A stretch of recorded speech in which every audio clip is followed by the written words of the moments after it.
All right, we are here. Man, I've been so stoked for this. My dude, the legend, Nightrunner. How you feeling, my friend? I'm pretty good.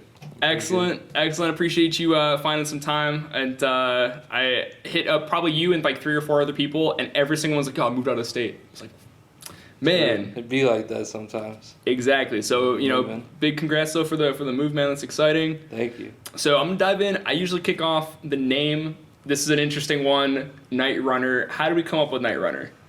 All right. So I really wanted to be Nightcrawler actually. Okay. But like the Instagrams and shit, the Twitters, like it wasn't working out. Yeah. And it was already taking a whole bunch or whatever. Yeah, and I was with my friend, and he was just like, I was trying to think of something else. And this was before I even started making videos, to be honest. Okay. I had made like one, but he was like, you should be Nightrunner, and I was like, yeah, that's pretty fire. Okay.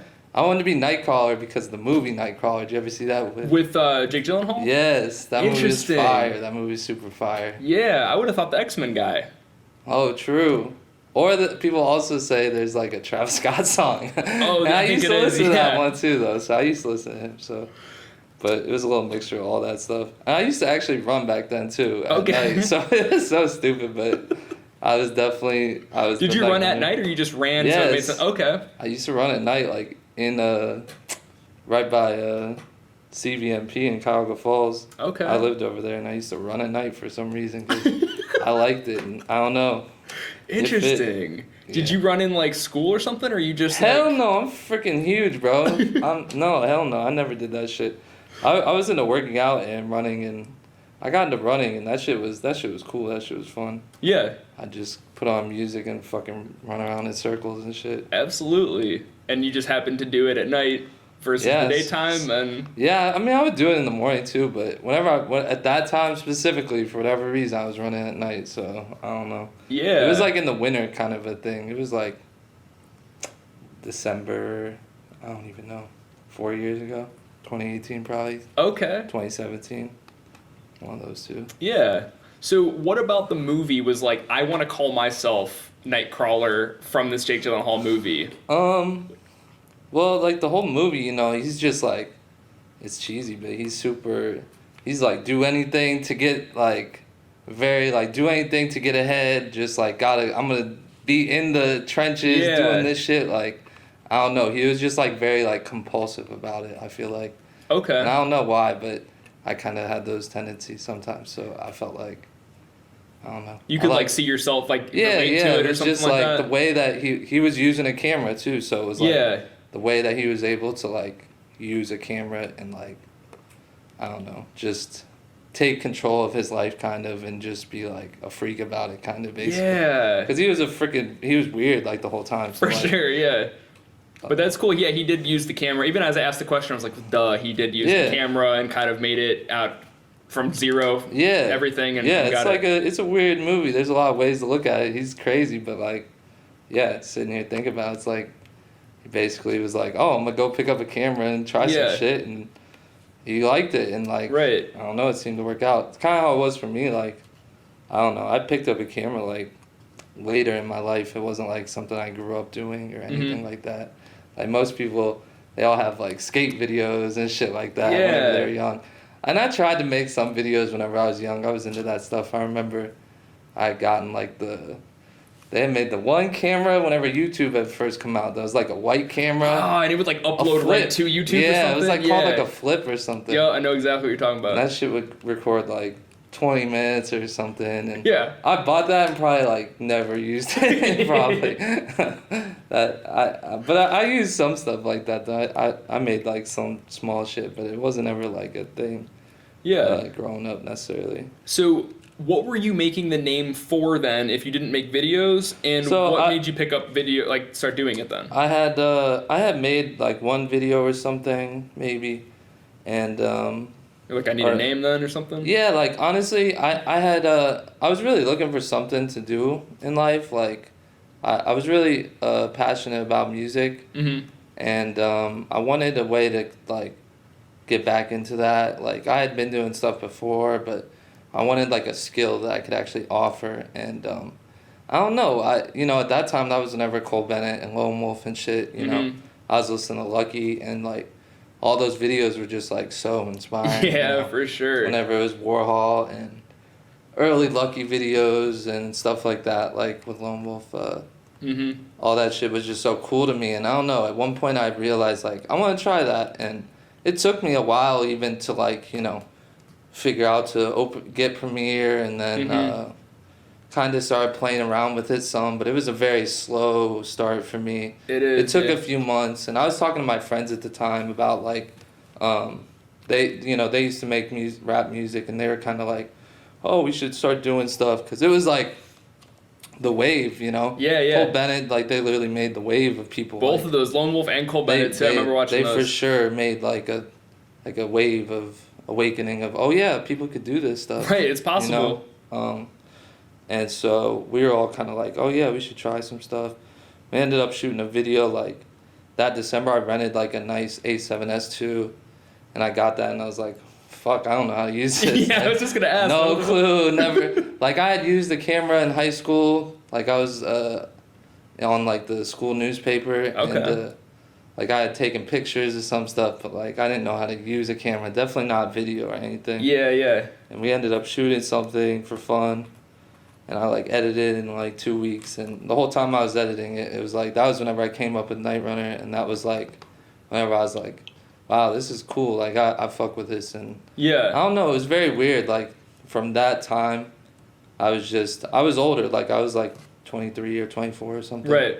And I don't know, I was just like, yes, this is what I want to do. Like, From that moment, you like started doing it, like, yo, this is I like doing this. Yeah. This is what I could keep doing. Yeah, and it was more just like the idea that like it clicked. Like this is what I want to dedicate my time to. It's not gonna happen overnight. It's not gonna, you know, it's not gonna. A cool way to like it's look not gonna. at it. It's not gonna like fall into place. Like I said, I was already older by this time. Like I had different passions and stuff, and I knew, you know, it takes years of stuff to get really where you want to go. I feel like for anything. Yeah. And by then it was just like, yeah, this is what I want. I felt like there was a lot of it was like limitless kind of in a way. Right. The possibilities, especially like I said, this was back whenever Juice WRLD videos were coming out. Yeah. And, you know, all that stuff. It just was very seemed like anything could happen kind of thing. And this is like after like 2016. This is like Lil Pump era, like after 2016, you know, like I said, probably 2017, 2018 kind of thing. Right. So it's kind of after that whole like SoundCloud wave a little bit. Yeah. But it was still like, I don't know, it was very much partnered with that, I would say, for sure. Yeah. So you just had friends that made music, and they were like, hey, we need someone to shoot a video. Like, hey, would you do this? And you kind of were like, yeah, I'll do it. And then kinda. They had like they had always made rap songs and stuff, but it was never a serious thing. And it was just like, you know, hey, I'm gonna try and just do this. Let's take it serious. Like I said, we made the first video, and then we didn't shoot another real video for a long time. We used to shoot just like, they would like come up with like minute-long raps or on like just some random beat or whatever beat. And we'd just make like Instagram videos basically. And that's how I practiced for like 4 or 5 months or 3 or 4 months after I rented that camera. Oh, interesting. Just editing those little 1-minute things and stuff like that? And so I would shoot those on like on an Android even. That shit was crazy. That shit was crazy. But I don't know, it's kind of easier too, like, because I was able to use like an SD card and like get the files on and off kind of easier. But definitely used to shoot on Android and fucking just little Instagram clips. Like, I did that for like months, literally just for months. Like, it was weird, but like, I don't know, looking back, it definitely made a lot of sense. And it's crazy to think that like, I don't know, it's not really a thing. Like, I don't know, most Instagram content, like, people aren't like just doing fun things, like being creative for just a minute necessarily. I mean, kind of, you know, there's like TikTok and shit now, but I don't know, I feel like it's almost overly creative sometimes when I look at it. And I'm like, because I don't know if you ever get this, I almost look at videos sometimes, I'm like, so you sat there and you put those titles in there and you did this and you color graded this and you did a whole like intro and whatever, like that would take me like a long time, and you're doing this, like how is this, whatever? No, I definitely struggle with that a lot too. I mean, if you go on there, you can just, there's new kids every day that you never heard of doing yeah craziest effects, and not even just like one specific style. It's like 3D and After Effects, and they're incorporating like so many different things all into one video now. Even. Right. Like, I feel like it used to be like a little less.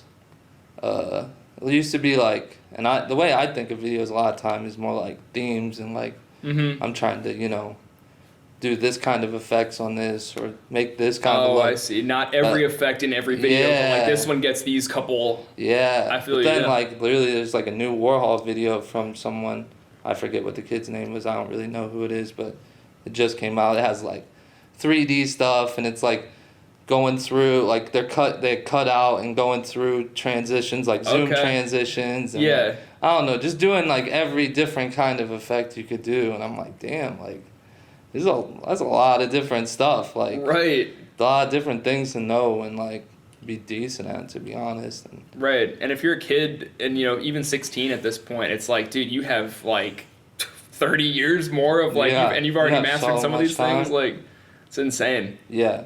But it's interesting though, because even with that, I can still, I don't really, I try to stay like tapped into some of that stuff and some of those kids, and I know some people, but I'm not super close with too many people that are younger like that making videos. But even then, I still follow them and stuff, and you can see how there's still like the struggle though. Like I'm sitting here watching these kids, like what the fuck, like these kids are so good. And then they're posting about how everyone hits them up and doesn't want to pay and shit, and I'm like, that's crazy. Like, what, you guys really won't pay these kids? Like, what the fuck? For real. I want to pay those kids. Like, that's the shit I want to be doing. I'm like, dude, I'll pay you guys. Then fuck it, you guys can edit my videos if people don't want to edit. Yeah, like, for real. That shit blows my mind sometimes, because literally they're so good, and I'm like, how would you not think that these kids deserve money? Like, right.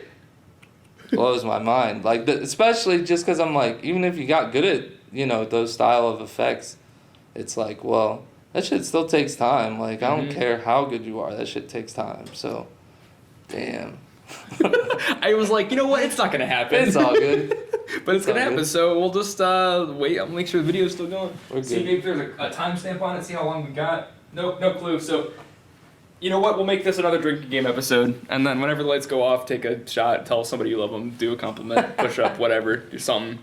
Hit the weed real quick. Hit the weed. Do something. I'll use the same rules. I did one with Lord Olo, and it was like wind just ruined it every couple seconds. I know which one you're talking about. You did that part. Yep. So I was like, we'll just make a game out of this. You hear the wind, just do something positive for yourself. But so kids getting paid. I guess anything more to expand on kids getting paid? I don't know.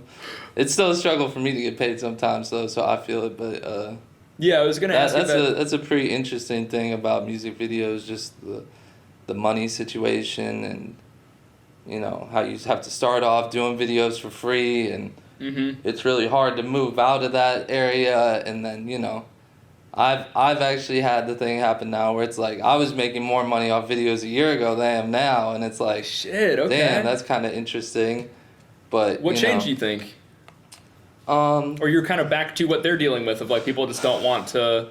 There's a couple factors. One of the main ones would be people don't give free money anymore. So I was very tapped into the free money people. Yeah. The EDDs, the scammers, the unemployments. Everyone was getting that, so that shit definitely made things a lot easier. Yeah. Just the people I work with, I haven't really been working with as many big name people anymore. And I feel like some of the big name people I do work with now, there's always like a difference between, there's different levels and different types of people. Like, there's people that, for instance, have a fan base that's all fans. That's just kids that just listen to it, or whoever that listens to it. And then there's some rappers that their whole fan base is rappers. Okay. It's like kids upcoming that want to do that, or grown adults. The biggest example is I worked a lot in Detroit, and so a lot of those people are, pretty grown for the most part. And they're always selling features and doing all kinds of stuff. Reposts, all kinds of stuff like that. And it's like a lot of their fans are actually people that make music too, or want to do the same thing. Okay. And so, I just feel like, I've worked with a good example would be just random. I shot with Pasto Flacco, and he, if you go look on his Instagram, he has like 100,000 people, and I'm sure there's a lot of them that make music, but like his interactions, his engagements, like he has fans, like they're just fans. They're not there to, a lot of the Detroit people, it's like, oh, I'm here, I'm a fan, but like, check out my mixtape. Yes, literally. Hey, fuck with me, big bro. Like, some shit like that where it's yes, they're fans, but they're also trying to leverage themselves into a better situation by, doing these things. Right. So, and so what's, I guess, the correlation with the money part of that based on all the fans or the rappers? Just that, I used to work in Detroit a bunch, and like I said, a lot of their fans are rappers, so whenever I go shoot with your favorite rapper, and then you have the chance to shoot with me, I'm perceived as like a higher value because, I work with your favorite rapper. Right. Whereas like,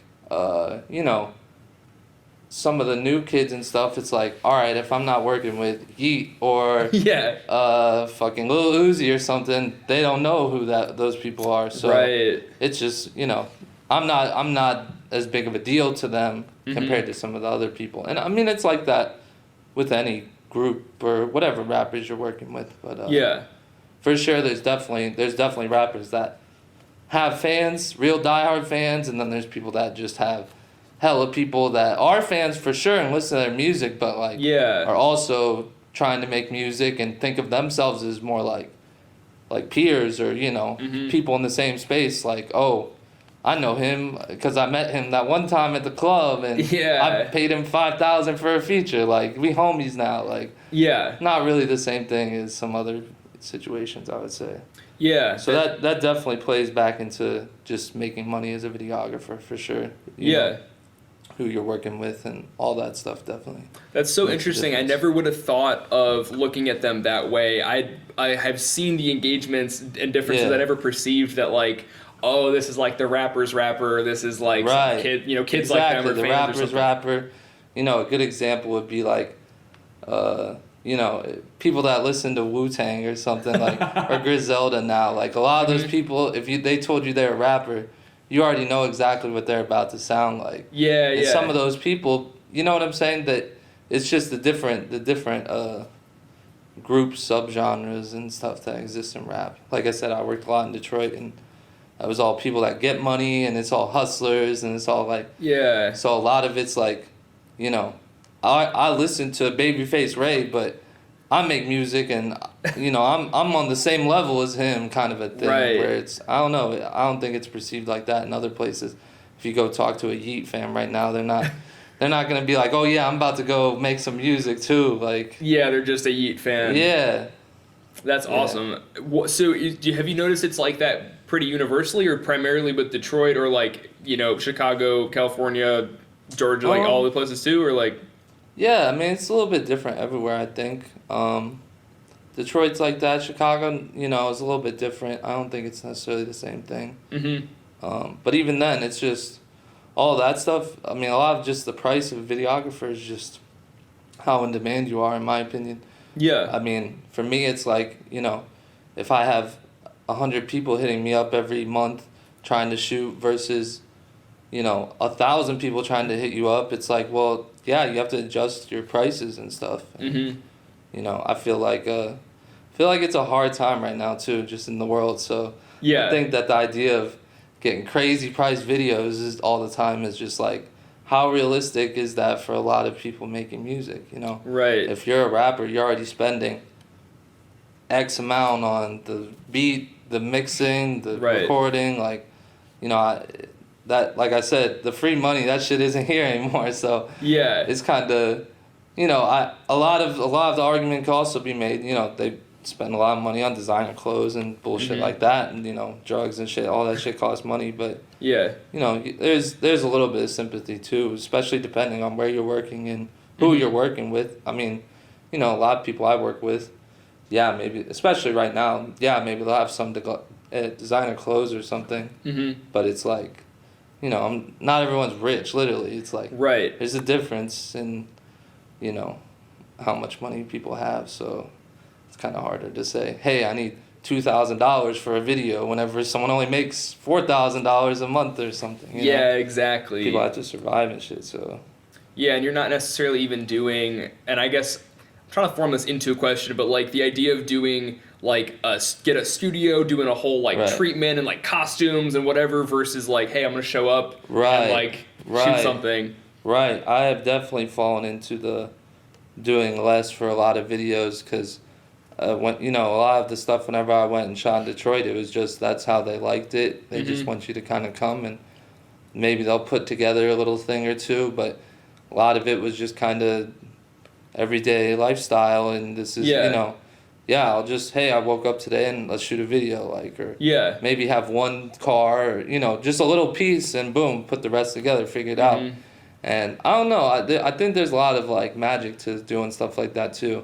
I think that planning shit out is good too, and I definitely haven't done that as much recently like I like to, but it all just depends what everyone wants too. I've been shooting with a lot of people that are kind of newish to stuff too lately. Like I stay pretty active with shooting with newer people, I would say. Yeah. And so for them, it's like I could come in and charge you a bunch of money and get off this one time, you know, and say, ooh, I got rich off you. But I mean, I personally would rather let's build a relationship. Let's get a video in. Hey, we'll figure out this first one, get to meet each other. Right. See how the vibe is, see how we work together.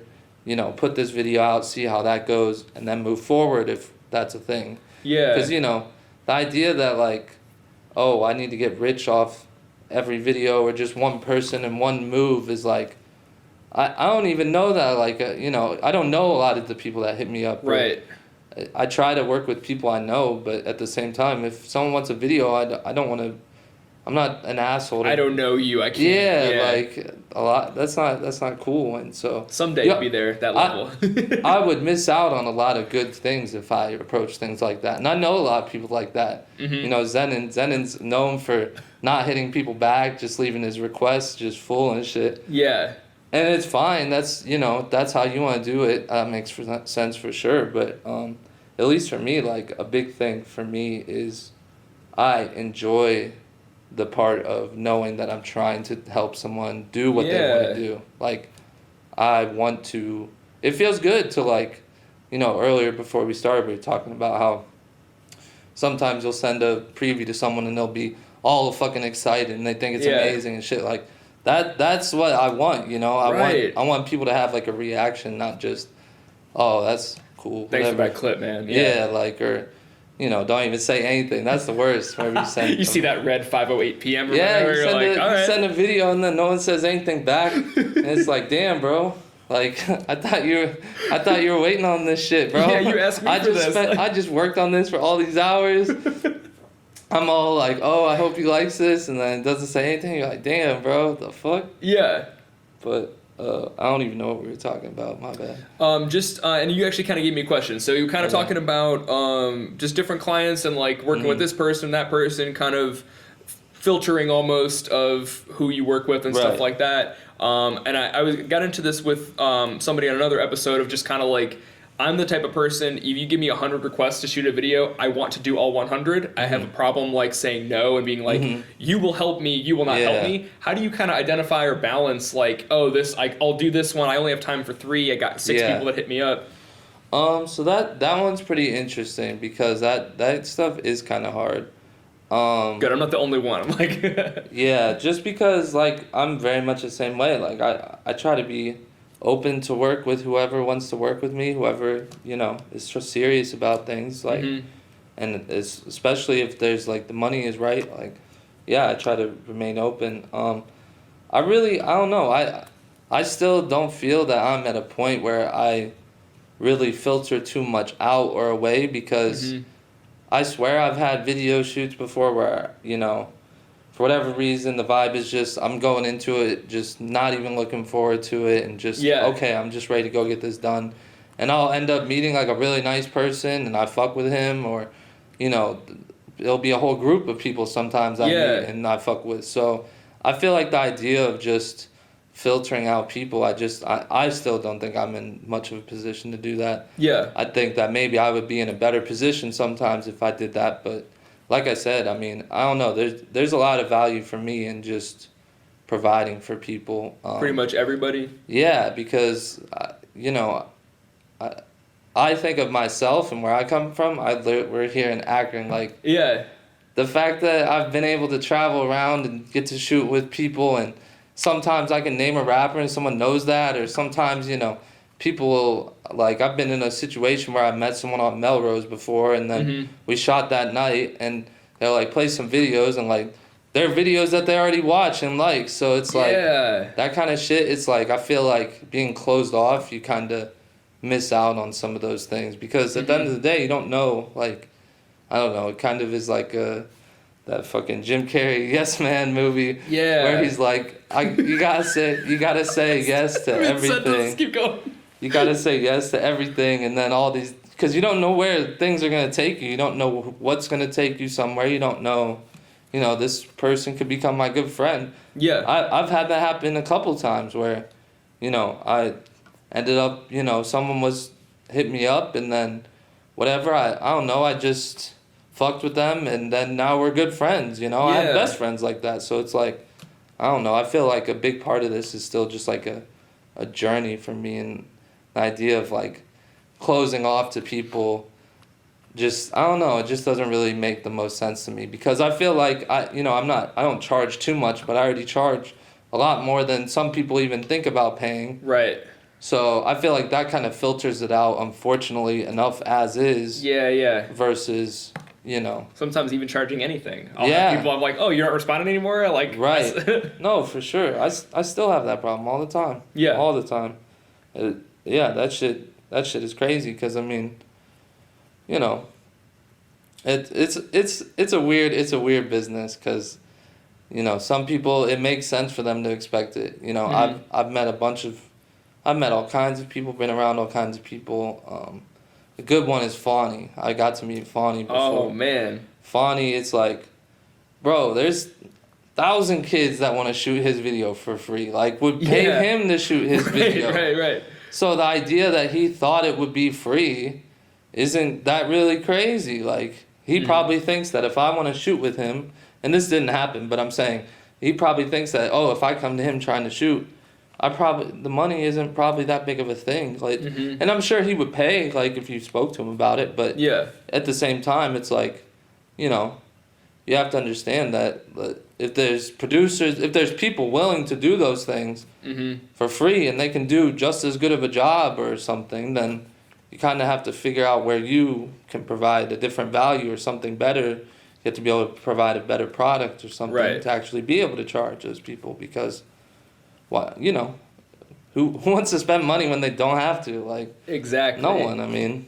Yeah, I gotta respect the hustle of, like, even the people sometimes are asking, like, yo, for free, and I'm like, no, but, like, it's never gonna be free unless you ask. I respect that at least. Exactly. Like, and sometimes, you know, the situations, you know, shooting videos is tough, because sometimes you get in a situation and you don't know when to mention money, and it's kind of hard, or you fuck with the dude, and it's not really about that, but, you know, you still want to be paid, and it still is, you know, kind of a respect thing. And, you know, sometimes those times you have to make the decision, should I potentially fuck this whole thing up, or ask for $200? Like, do I want to live and survive and eat this week, or do I not want to piss this artist off? Like, especially at the beginning, that shit is definitely a very real thing.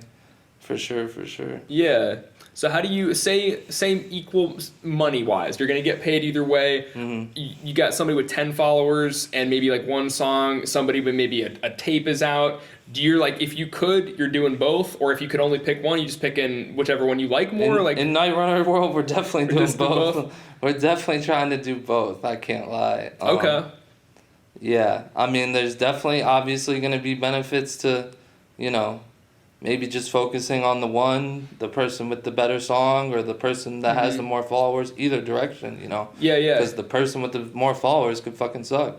Exactly. Followers type shit, yeah. Yeah, that shit is all still so relevant. Like, I've been doing this shit for years, and it was always a thing, and it's like, damn, y'all still do this shit? Like, y'all still buy into this bullshit? Like, the fucking followers, the views, I'm like, damn, y'all. Sometimes that shit is just, a little extra, you know. For real, people yeah. drop a video and have thousands of views and 20 likes on it, and it's like, bro, like, I don't know who you think you're fooling, like. Yeah. You know, they have the fucking YouTube ads and people think that shit is legit, and I'm like, maybe if you want just fucking random ass person that, you know, I feel like the YouTube ads, I feel like a lot of that shit could work well, but people don't know how to fucking target and it's like a advertising computer nerd analytics thing. Like, yeah, people are just, you know, if my mom sees your fucking ad on YouTube for your rap video, that doesn't mean fucking shit, bro. Like, yeah. you might get a view, but that doesn't really help your case. Like, exactly. So how do you balance then taking on so much? You just kind of like, I'm going to just work through this? Or how do you kind of like keep energy, time, you know, everything, juggling so many, taking on opportunities? Good question. This is largely me asking for advice in the form of an interview question. I'm not the best at balancing Me things. neither, that's why. I'm going to be real. I'm just going to check my YouTube videos going. I'm definitely known for having a pile of videos. I'll never forget, I'm not sure if you know who Pat Banahan is. Yeah. Lost TV. That's who I'm the second version of him, basically. Okay. And I'll never forget watching him coming up and shit, and he would always have like a list of shit to do, basically, and there's always this many videos to do. Well, I've taken that to new extremes for sure. Okay. And I definitely have had like basically usually 10 videos plus 10 to 20 videos to do at all times. Damn. Probably for like a majority of the time I've done this. Probably for like 3 years now, essentially. Shit. And obviously it's a rotating thing where I go and shoot some and then I'll edit them and then, you know, I'll go shoot the next ones and then I'll almost have this one done and then it's just always literally I have pieces of paper. I write the person's name down and then I put a star once I have started the edit. Oh, okay. And then I cross them off whenever it's all done, and it's like, it's just always. You just like literally like a piece of paper. I never literally get ahead. I never get ahead. Right now, I have a lot of shit mostly done and a lot of things that are in the works. Like, this is a pretty good spot right now where I probably have like 10 videos, but it's like 2 of them will be like a couple hours needed each, and then 3 of them will be like I have them cut up, I just need to do effects or something, you know, shit like that. So I usually definitely probably not the best way to do it, but I kind of think of it as it's kind of, well, this is kind of morbid, but I think of it in life, it's like, well, what the fuck else am I going to do? Like, obviously I could get down to 0 videos and, you know, that would be cool. But even at that point, like, what am I going to do then? Like, it doesn't really hurt. Like, it's like a mental thing to always have stuff to do, but it doesn't really hurt me necessarily to always have work to do. It's like you work a job. It's like, well, if you came in today and you suddenly don't have anything to do, that's actually more of an issue than having too much to do. Yeah, exactly. And a lot of my shit is just like, I don't know. I really try not to. I think some people would like this. Some people probably hate it, but I try really hard not to like rush things or just like, oh, I'm gonna fucking edit this in 2 days. Like, that's cool, and I get that, and that was a big thing in Detroit that everyone wanted. They wanted their shit quick, and like I swear Vezo's going on rants about how you got to get the videos done in a week or else he doesn't fucking care, like you being lazy and shit. And it's like, I don't know. I've watched some other people where it's like they want to sit there and watch that thing 100 different times over a week. You know, watch it 10 times this day, 10 times that day. And it's like I kind of try and find a middle ground where it's like I want my videos to be timely. I want them to get back in a good time, but I also don't think I have to be the fucking fastest person ever because and a lot of that, you know, has to do with the time. If you're fucking not doing much of the video, it's a little bit different, you know. If it's a clean video without effects, that shit should probably get done a little bit quicker. But for the most part, I feel like sometimes some people do that shit too fast almost, and that's great for them for sure. But the idea of like, you know, And that's more of like a motivating, exciting thing. I've been there Mm-hmm. when I'm excited for something, and you can just sit there and just plow through it, and it's a good time. But Right. the idea of that being like a thing that you're always doing and have to do, it's like, that's just forcing it, you know, in my Mm-hmm. opinion. Like, oh, I have to get these done every, you know, I have to Yeah. clean my pile off and shit. You know, Zenon's a good example. Zenon doesn't ever have a crazy amount to do necessarily. Usually Mm-hmm. just has a couple to do at a time, and it's like, he usually will get that shit done pretty quick a lot of times. But, Yeah. you know, I feel like, I don't know. He's a little bit different because he has a lot of other passions too that he likes to put his time into. Me personally, right now, I don't really have too many other passions.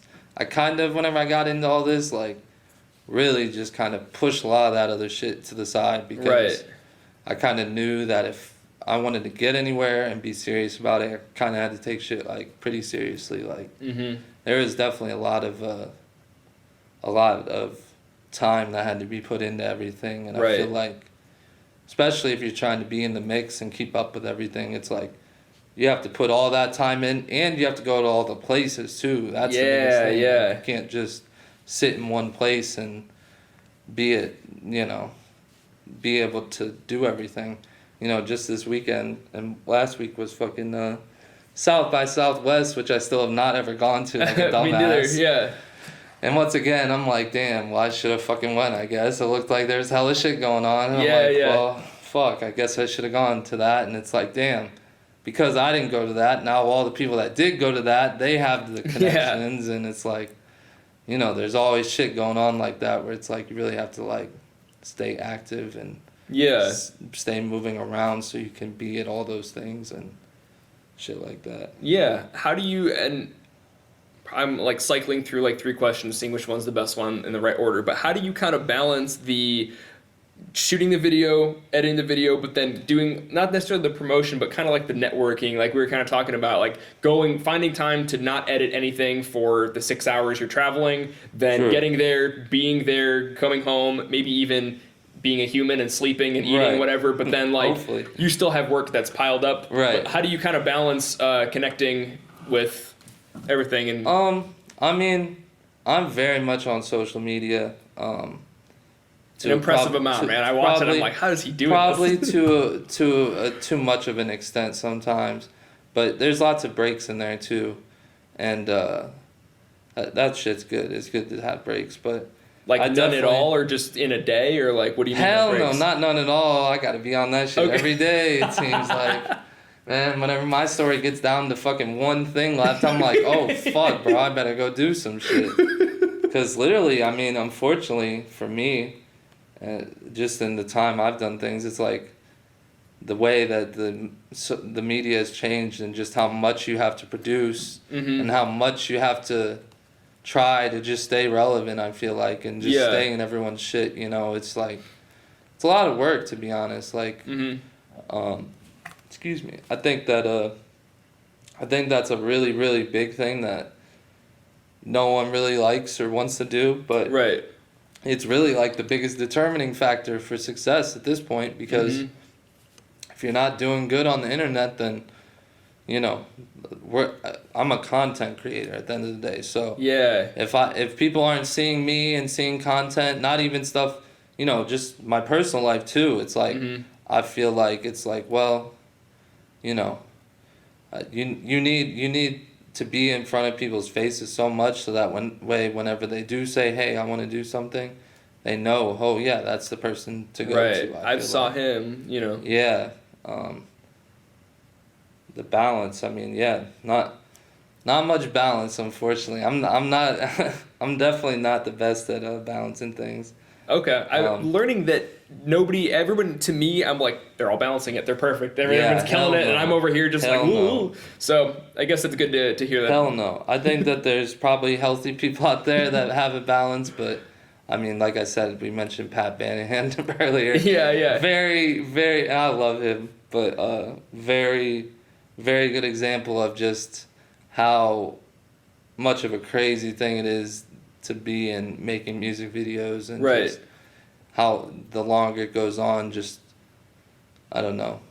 And it could be a good crazy too, and I'm not even saying that's a bad crazy for me. It just it's just a lot of mental things, and just, you know, there's a fucking meme right now or something about, it's like the girlfriend and the boyfriend sitting next to each other, and he's like, I gotta go home and edit or something, and it's like the girlfriend being mad, and that's like definitely a thing where it's like, I don't necessarily have that issue as much anymore right now, because I don't even live by my girlfriend, but it's like, that shit is like, there were definitely times in my life where it was like, all right, hang out with the girlfriend or sit at the computer and edit. It's like, all right, go out and to the club and go get drunk with friends, or sit here and do this. And it's like, you really, really have to pick that sit at the computer a lot of times. Like, a lot, it has to be over a majority, I would say. Yeah. Like, I would say, you know, if you're doing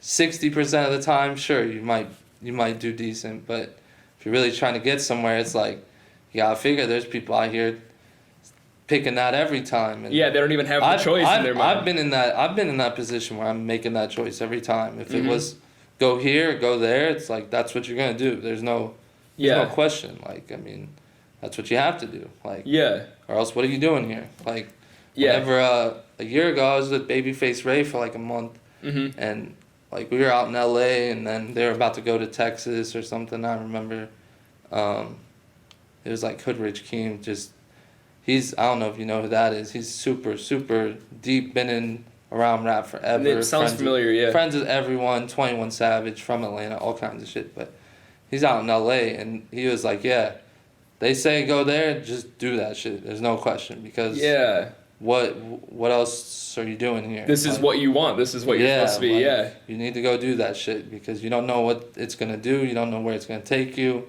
And the first couple times, you know, interject yourself into that. They were going to Texas, and it was like, I wasn't necessarily invited, but it was like, hey, I'm going to come too. What time are we leaving? Hey, I'm going to come too. And it's like, okay, cool. Like, duh. Like, that's what people want, that, you know. I feel like a lot of people downplay the, just the being available and being in the right place at the right times, and forcing that sometimes, you know.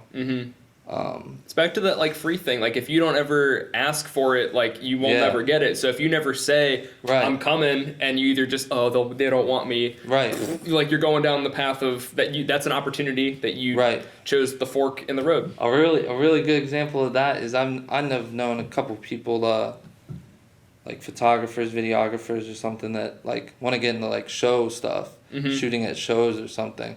And I come from like band culture, like growing up, and like that shit, I know it's like, bro, you just have to go there and fucking do that shit. Go be aggressive with that shit. Go get on the fucking stage. They're gonna tell you to get off. Okay, fine, move then and shit. Like, I remember, stay on there if they don't tell you to get off. Like some of that shit, you have to like fight for that shit. Like, no one's gonna fucking say, hey, random ass person that we had no clue about, do you want to come up here? Will you come shoot our show for us? Like, no, you have to go and fucking do that shit. I used to, whenever I started out here in Akron, that was whenever they had hella shit going on with music here. That was whenever Visual 9, you were, and Chanel, and what's his name? It was like Sway or something was doing all the events. Oh, yeah. I don't know if it was Sway. It could have been... Fuck, yeah, I don't... The tall dude was doing all kinds of events, like mixers and just open mics and all kinds of shit. And it was like, bro, you just have to fucking go there with your camera and just pretend like you're doing your job, like, for real. Like, and, you know, even back in those days, I remember just mentioning Visual 9, it was like, he would do hella shows, and it was like, I would just go to all the shows, because that's what you have to do sometimes. Like, you have to be that person there. You have to, you know, even if oh shit. Yo, what the fuck? Oh, there we go. Even if it's like not like a super serious thing, or it's a new thing, like just showing yourself that you're committed, I feel like does a lot. That's really important. Yeah. You know, like I said, I was going to those shows, fucking house shows with 5 people or something. Who cares? Like, it wasn't about that. It was about me getting better, you know? At the end of the day, it was about me meeting some people, me learning how to do these things, you know? feel like that shit's really important, and yeah. Did you have and part of the reason I was excited is like even just hearing Chodo's on your story the other day, I was like, this guy, like nobody. Oh, this is the good combo here. Exactly. In this like scene, so many people have not experienced any of that music, that style, whatever. Did you experience a very like shock going from a Chiodo's show to a rap show where it's like a group of people on stage jumping at people or moshing and teeth are getting knocked out, and then there's one dude with a backtrack like rapping to 7 people? I was like, what the hell? This is crazy. To be honest, like I grew up always listening to like all that shit. Like growing up, my dad used to play I was just talking to my friend today about Elton John, like Limp Bizkit, Linkin Park, fucking Pink, Avril Lavigne, like, all that shit, like literally. So literally everything was always cool growing up to me. My first concert I ever went to was Kid Cudi, actually, at Kent State. Nice. I went to see him like right before he dropped Man on the Moon 2 with my best friend, and that shit was like, I wasn't even smoking weed back then. I was about to soon, but I go to this place, and that shit was so cool. They had Chip the Ripper open and Gorilla Zoe open. Oh shit! It was literally, that era, Yeah, that shit was fire. Like that shit was so cool, and I loved it. That shit, I remember that shit. That shit was very cool. But from there, I grew up in Talmadge, which is like 15 minutes from Kent. Okay. I was 16 whenever I went to that, and I was listening to bands then, like Of Mice and Men. Yeah. A Day to Remember, like everyone else. Fucking, who else was I listening to? Bring Me the Horizon. Bring Me the Horizon. I was listening to Bless the Fall. That was my shit. Bless the Fall. Bless the Fall is the shit. And so, I went to that show, and I probably didn't go to another show, or maybe I had gone to some for probably like a year or two, maybe. But then I really got into shows like towards the end of my high school. And so I started going to fucking Peabody's up in Cleveland. Hey, R.I.P. Peabody's, man. Some memories there. That place was sick. I saw Mice and Men there. I saw like Bless the Fall there. Who else did I see? I don't know, but I might have been at that show because I definitely saw them both. You probably were, honestly. That shit was good times. I saw like Issues there. Oh shit, yeah. That shit was fire whenever that came out. Yeah. But and so I really got actually into like then I started to get into like the local scene in Kent. And at that time it was like the big band was called Envoy. Have you ever heard of them? Yep, Envoy. With fucking Maddie and who else was there back then? Well, either way, they were doing shows at Euro Gyro. And so that was like the first time I went to there. That shit was so crazy. I'll never forget. I walk in there and it was just like a packed house on like a Friday, and it was like I was probably there to see like Envoy or something. Like I don't even remember where I had heard of them, but this would have been like one of the first smaller shows going to there. Yeah. It was full as shit. Like I forget all the bands that played there, but that shit was just so cool and so crazy. And I was like 17 at like this college bar kind of thing. Even though there was other people my age there, but I fell in love with that shit. That shit was so cool to me, just the atmosphere and just like the pop punk and the punk shit, and I was getting into metal at that time too. Like I just loved all that shit. That shit was so cool. How did you get into that? Like you just, because I mean, it sounds like your parents were very musically diverse, and you just kind of hit that. This is cool. It just I don't know. People around me, I guess, growing up. One of my good friends, Alex Bryan, like he always had such a cool music taste, and we would start going to shows together, and that shit was always the best. And I don't know, like it was just. Like I said, I'd started listening to some of the different, alt shit, and then it just was cool to me. So I just fell into it. Like I had gotten a laptop at that time or something. I was on Tumblr and shit, bro. Bro, that shit, you know what I'm saying? That shit was all so cool back then. It was MySpace era too, probably. And so, once I got into that shit, it was just, I dove so deep into it, and it was all just... And I wasn't even that extreme, for real. I wasn't like the emo, like I wasn't at Hot Topic getting the skinny jeans, but I was like the fucking the normal white kid that still liked this shit though, as far as I was concerned. Like I thought that shit was sick as fuck. Yeah. And then so I still was listening to rap, you know, and that was always a thing. But do you listen to rap first, or like what were you listening to? Kind of both. It was both. It was really both. Like I said, interesting. Okay. My dad, just growing up, it was just always a little bit of a mixture. I forget what. My dad probably listened to like Eminem and shit, you know. Yeah. Like, I would have to think like that's probably. It was really a mixture of both though, like for real.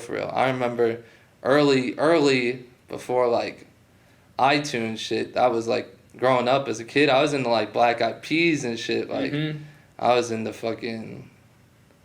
Yeah, I don't even know, but yeah, you were asking about the shows and the differences. Yeah, the energy is so different at those shows, like especially the small local shit. Like yeah. And if you're seeing like a small local thing that's like big though, you know, that shit, the energy is just so unmatched. And I've been to a lot of rap shows, and you know, some of the rap shows will be really cool.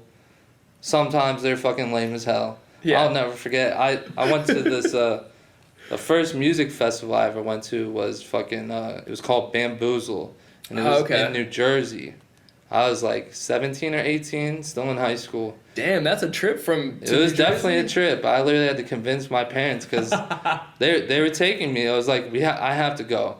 The fucking lineup was like Skrillex was like a headliner on Friday. That was probably right around the time he like became. That was it, and I was listening to that shit. I had started smoking weed. Yeah. And my friend Clay, bro, he was fucking.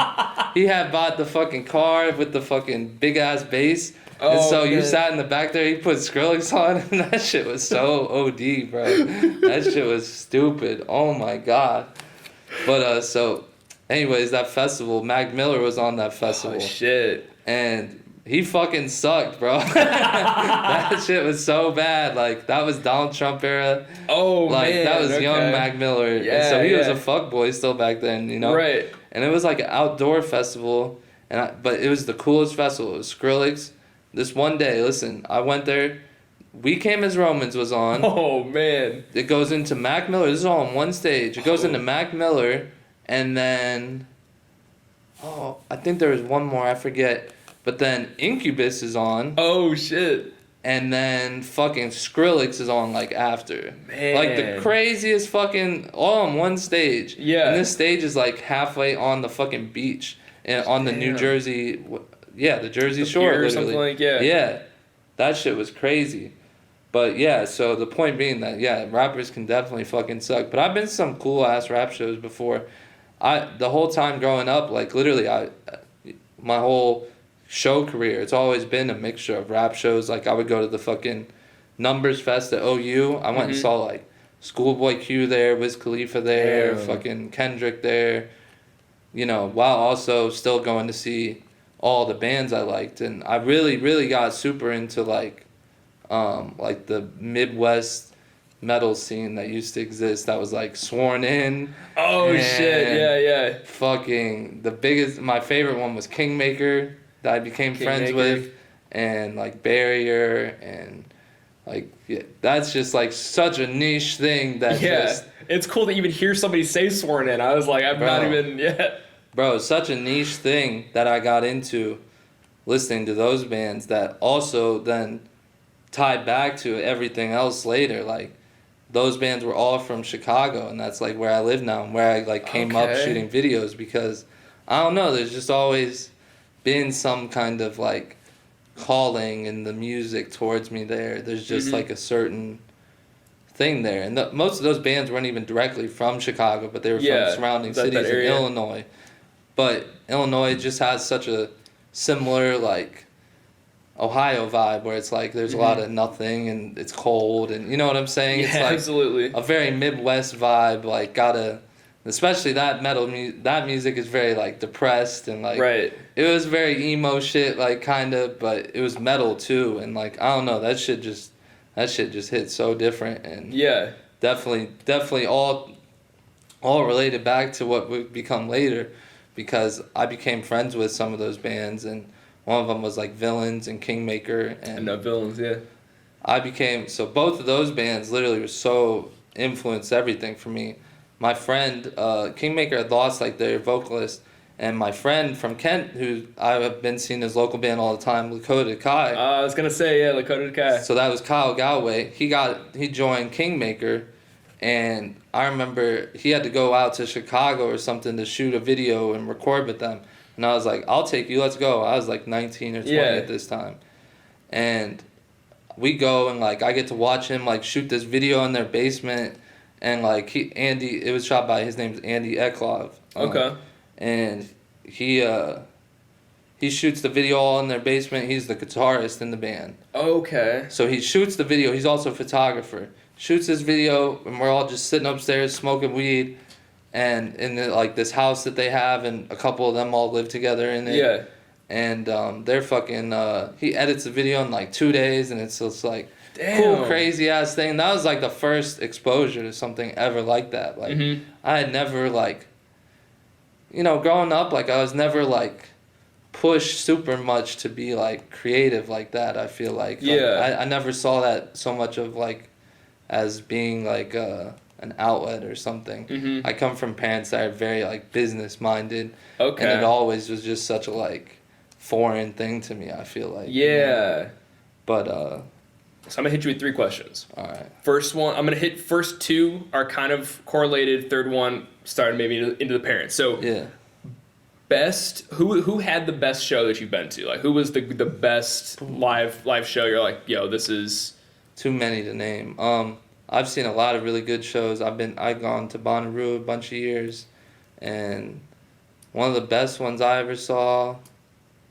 Damn. Well, I saw the last Kingmaker show. It was in Milwaukee. That shit was crazy. The cops showed up. They were trying to shut it down. That shit had like Knocked Loose on it. And, oh shit!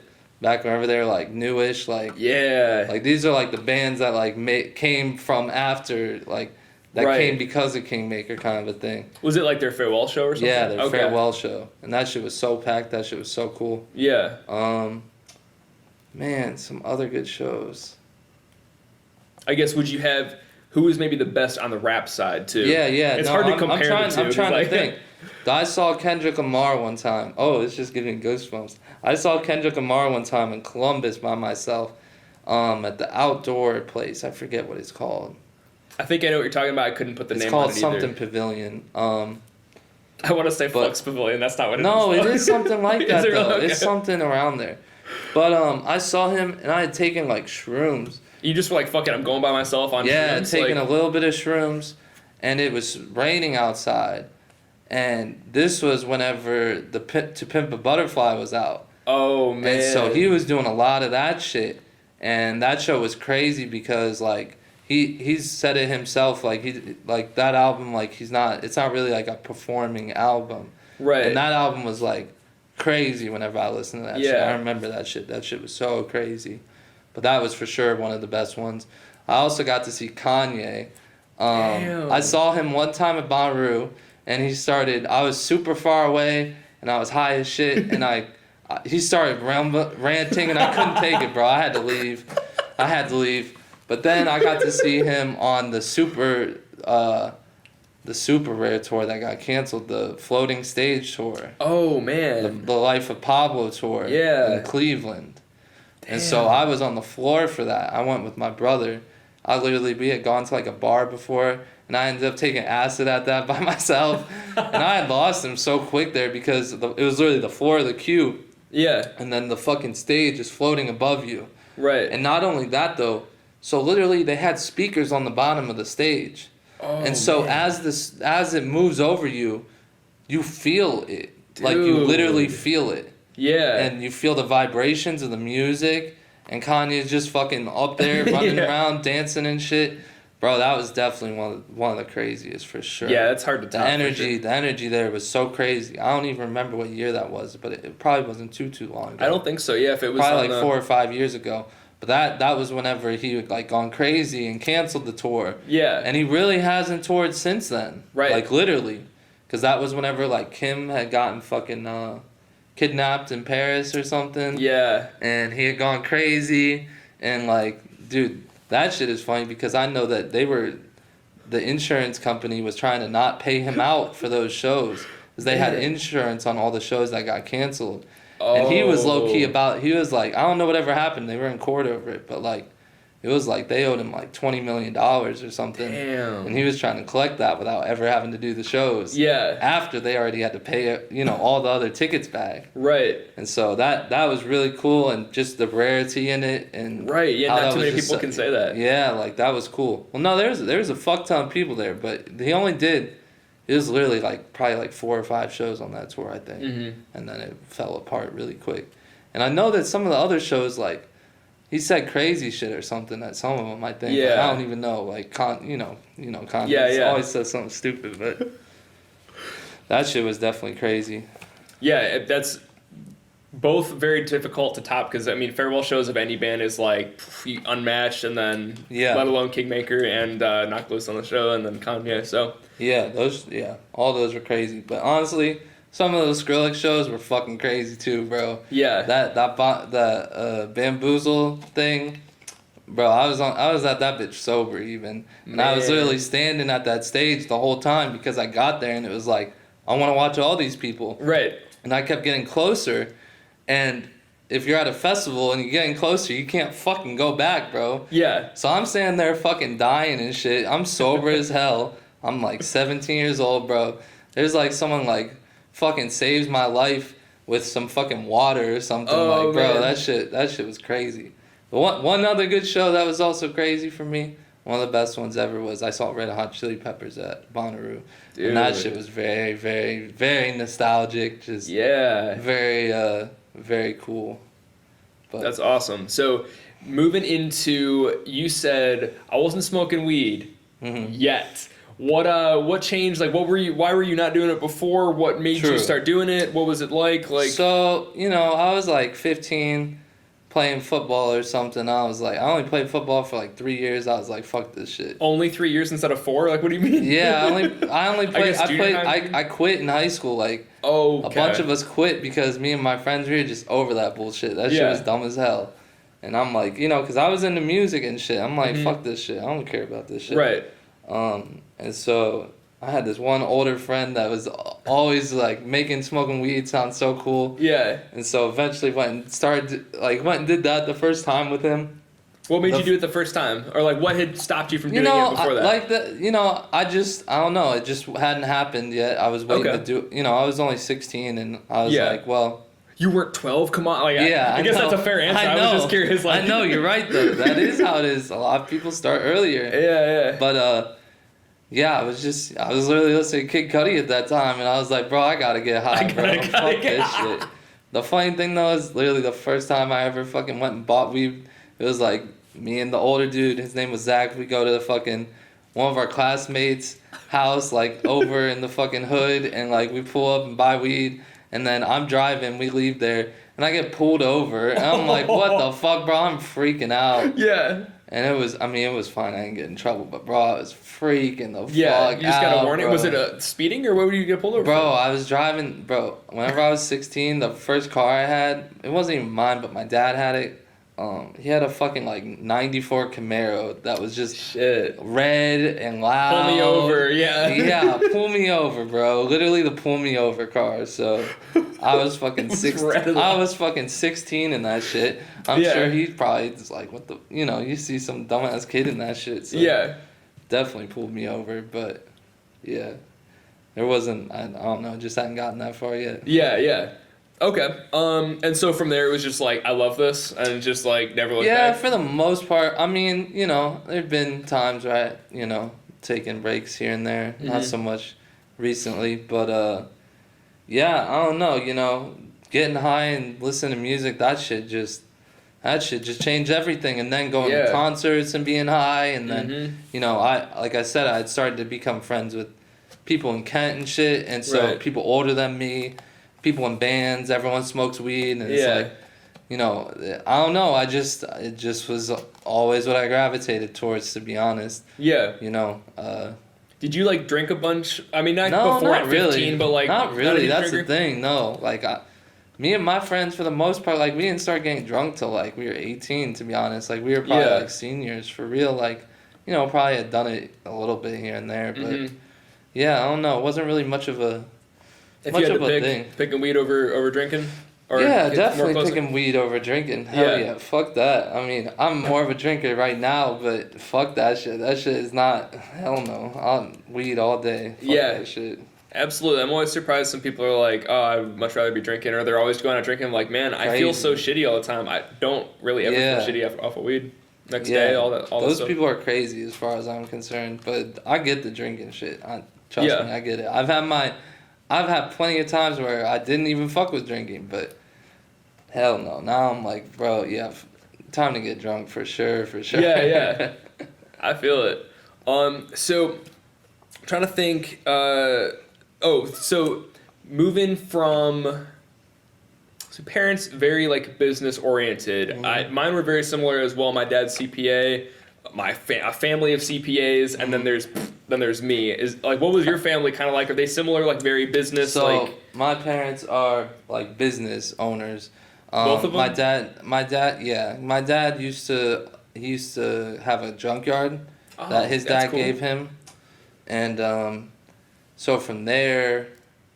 And my parents, whenever like eBay came out, they got super into eBay. Oh man, that's they were always into like collecting shit, just all kinds of shit, like Coke stuff, like antiques, just all kinds of different things. So my dad had the junkyard, and then at some point, like they were selling shit on eBay just as like for fun. Yeah. At some point, my dad had figured out like, hey, I should sell like car parts on eBay. And so this is like, I don't know, probably like 15 years ago kind of a thing. Mm-hmm. And so he started slowly doing that. They got this like building to like store the stuff and had like someone working on that. And after, so much time, just the junkyard was just like becoming less of a thing. Mm-hmm. And it seemed like maybe the eBay thing could just be more of a thing. Yeah. And so eventually closed the junkyard down probably like 5 or 6 years ago. Probably like 6 or 7 years ago. And from there, he was like, well, I'm just going to do the eBay car parts thing full time. Yeah. While also simultaneously, my mom this whole time has just kind of had her own eBay stuff, and she'll just buy and sell shit, like all kinds of just random shit. Yeah. And did they bring you up like that too, like being hustlers and stuff like that? Yeah, for sure. Because before that, they used to go to like flea markets and like Hartville and shit like that. Like they used to go to like all that kind of shit. So definitely very much like hustler kind of thinking. And so so now they just do the eBay. They still just do the eBay. That's so cool. My dad is even like doubled his sales in like the last 2 or 3 years from what he was doing like 2 or 3 years ago, which is pretty crazy because it's really like only a couple people staff, only one person's full time even. Mm-hmm. Everyone else is just part time, and it's pretty crazy. The fact he literally just told me like 2 days ago his numbers, because I had thought that they were still around the same thing. Yeah. Because I used to work with them whenever right before I was doing videos. I was helping my mom with her shit on eBay. Doing this eBay stuff? Yeah, and at that time I was also selling shit on Amazon. Oh, yeah, okay. So I was doing my own thing with that and helping her with her thing while trying to say, what the fuck do I want to do with my life? Because this isn't, like, I enjoyed it. It was cool. Yeah. It was cool, but, like, it wasn't something I cared about, And it always just never felt right, like. Before I had done that, I worked with my mom for like 2-3 years kind of a thing. Mm-hmm. Before that, I had just been working jobs and shit, and I hated that shit. Yeah. Like, I had worked a bunch of jobs and then eventually got to this good job and was there for a year. And working. The good job was your parents, or the good job No. Good job was at like this factory. And I was fucking working night shifts, and that shit was ass, bro. That shit was so bad. And the whole time it was always just like me trying to figure out like what else I wanted to do. Like I can't do this shit. Like I can't be, I was at this job where it was like they're ready to like, whenever you fucking get hired, they're showing you like, this is how many weeks you get if you work here 1 to 5 years, and this is 5 to 10 years, and if you're here 25 plus years, these are your benefits. I'm like, you get 2 weeks off. What are you talking? No, it wasn't even that bad, but it was still just like, what are you talking about? Be here for 25 years for? Like, I'm 20 years old at this point, 21 years old. Like, right. what? Like, I don't want to do this for Yeah, you want me to stand at this fucking machine for 25 years, bitch? Like, what are you talking about? Like, it's like no, my 3 weeks paid vacation. No, or whatever. I'm good. Like, and that shit was so crazy and scary because I was young at that place, and it was like I said, I worked like a couple years after trying to go to school, and it was just like I worked into getting this good job basically, and then I get here and everyone's like, bro, this is the best job ever. You have to do a good job here. Like, don't fuck this up. Like, and I'm like, what? Like, who fucking, like, this is stupid as fuck. Like, what are you talking about? I literally, it was a machine operator for a machine that made plastic bags. Like, what are we talking about here? This is important, like... Yeah, just like... I didn't have to do that. It was just filling boxes and then cutting in tape and... It was so stupid. Just so stupid, you know? But obviously important, but... Right. For me, it was so stupid. And I was just... You know, I was working night shifts and they're talking about... Oh, yeah, it might take you 2 or 3 years just to get on day shifts. And it's like, what the fuck are you talking about, bro? Like, I don't have 2 or 3 years to just... dick around and be fucking... all night, every night for... be like fucking depressed as hell doing this shit. Like, that shit, I'll never forget how much... I had a girlfriend at the time. I'll never forget how much that shit, like, just caused problems, you know? Like, it's not easy to fucking be apart, you know, be away from your girlfriend whenever it's like I would go to work at night at fucking... leave at 6 p.m.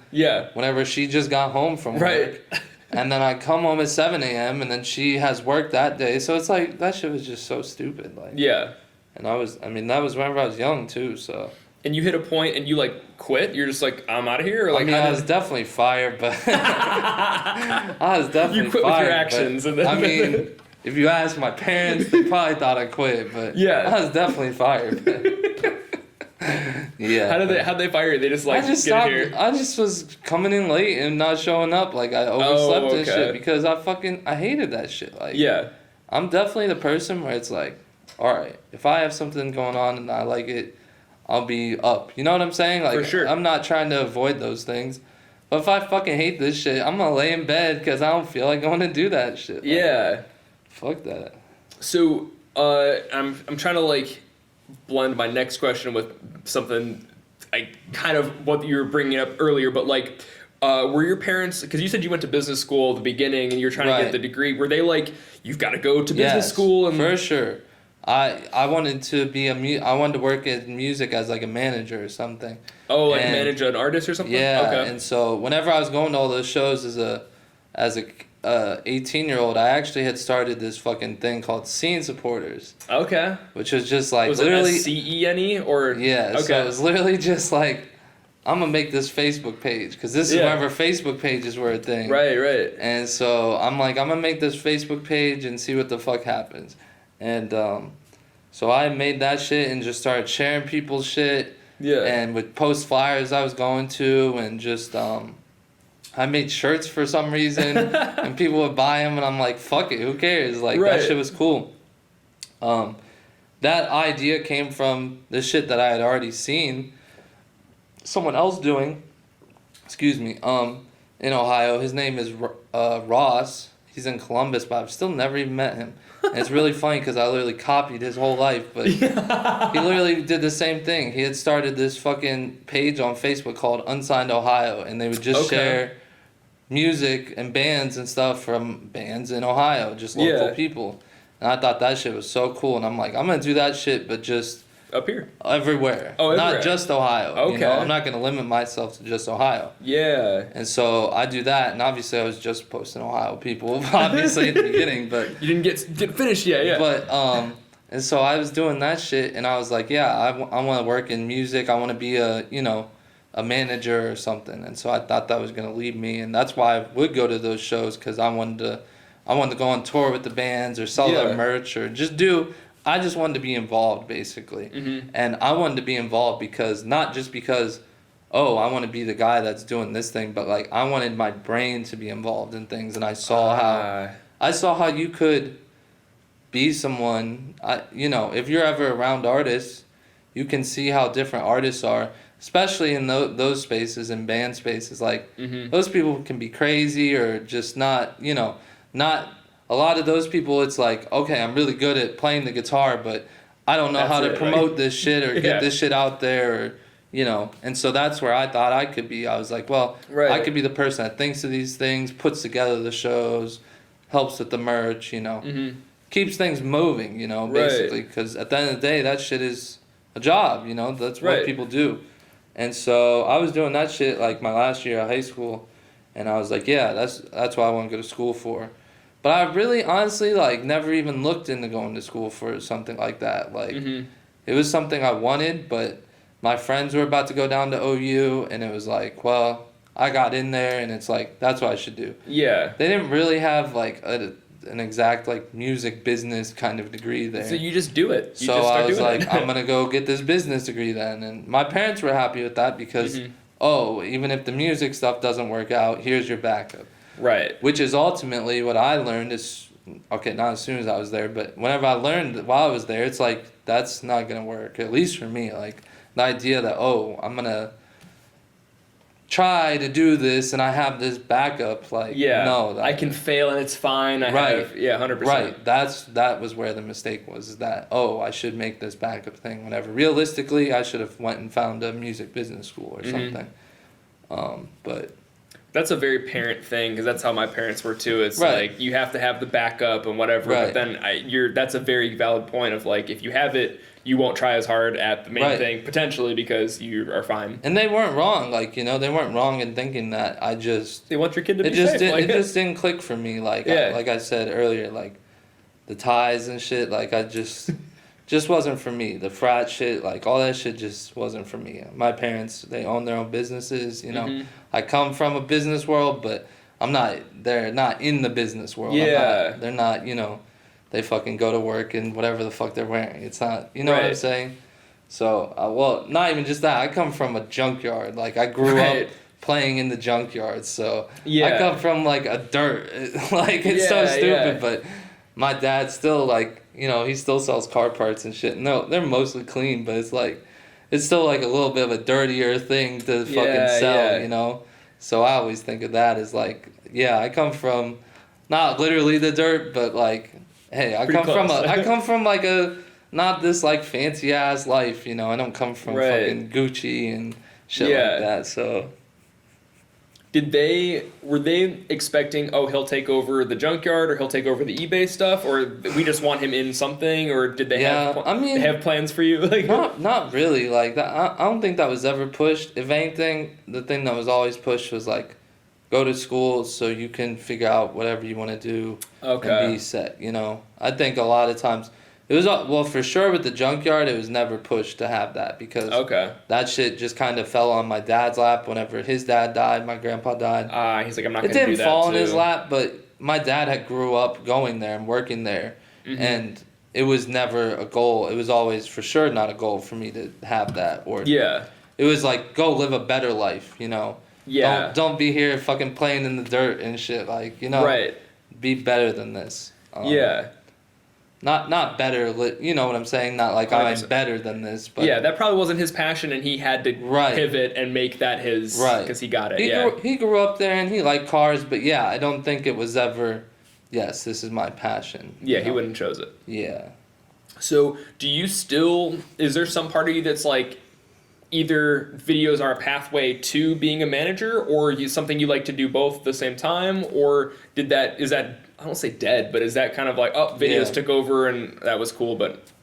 For sure, that's a good question because I would say the nice thing about the world we live in now is I feel like I can do whatever I want in any combination. You know, I've been doing shows ever since I started getting into the band days. You know, I didn't do that many shows, but I had a couple house shows and shit with bands and shit. And obviously I used to do some shows here in Akron. And I've done a show in Columbus now, I've done a show in Cincinnati, I've done a show in Chicago. I would love for those to be regular things, for real. I like doing shows. I know how much that shit was always fun to me and still is fun to me. And I feel like there's so much meaning behind that for me. So that's always something I really still want to be a part of and kind of doing. Yeah. I've been trying to get a job at this one company, but they kind of they won't hire me yet, but maybe they'll hire me one day.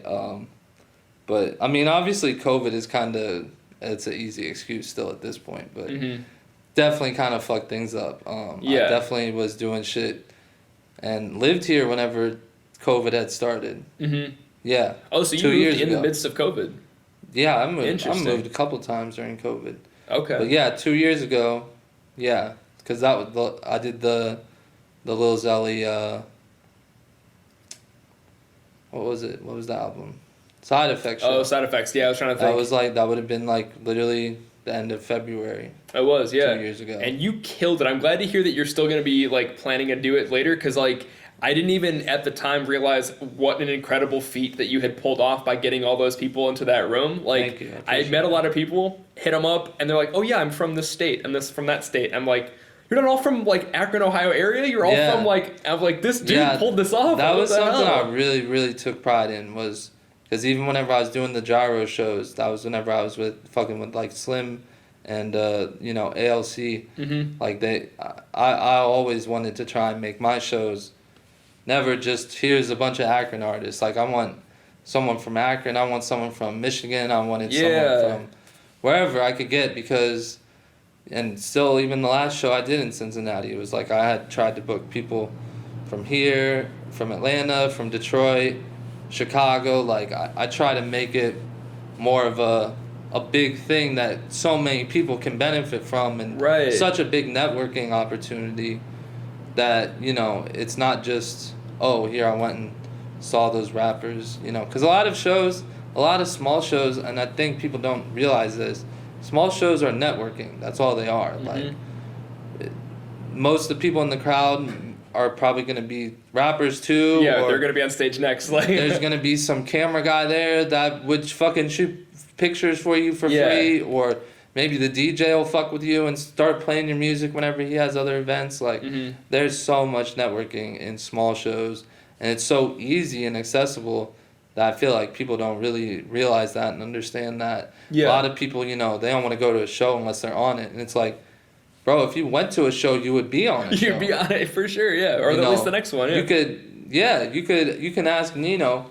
Literally, the first time him and I ever spoke was, he had hit me up. He had moved to the area from like New York, and he had hit me up because I was doing the gyro shows, and he asked how he could get on one. I said, come to the show, say hi, and we'll go from there. Yeah. He did that, said hi, and got him on the next show. Shot videos. Like, it's like, hey, that just is showing that you're trying to be a part of the community, or that you care, or, because at the end of the day, whenever you're on a show, you're basically asking people to give a fuck enough to take time out of their day to come fuck with you.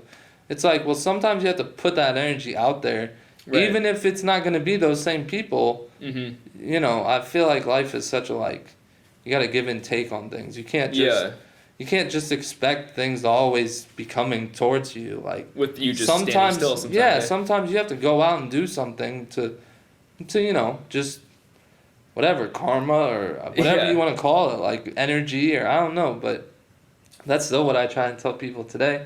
I get asked all the time about shows and shit. I was just posting about the place that we were talking about, and people were hitting me up, and it's like, yeah, I fuck with a lot of you, and I'm down to book some of you, and it's literally never about shows or money with shows, because I always lose money. It's never about that.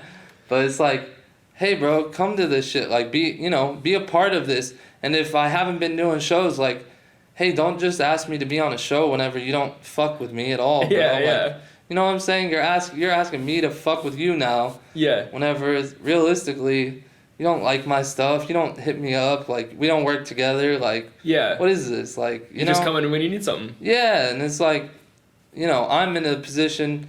I'm just copying the fucking Cole Bennett blueprint like everyone else has.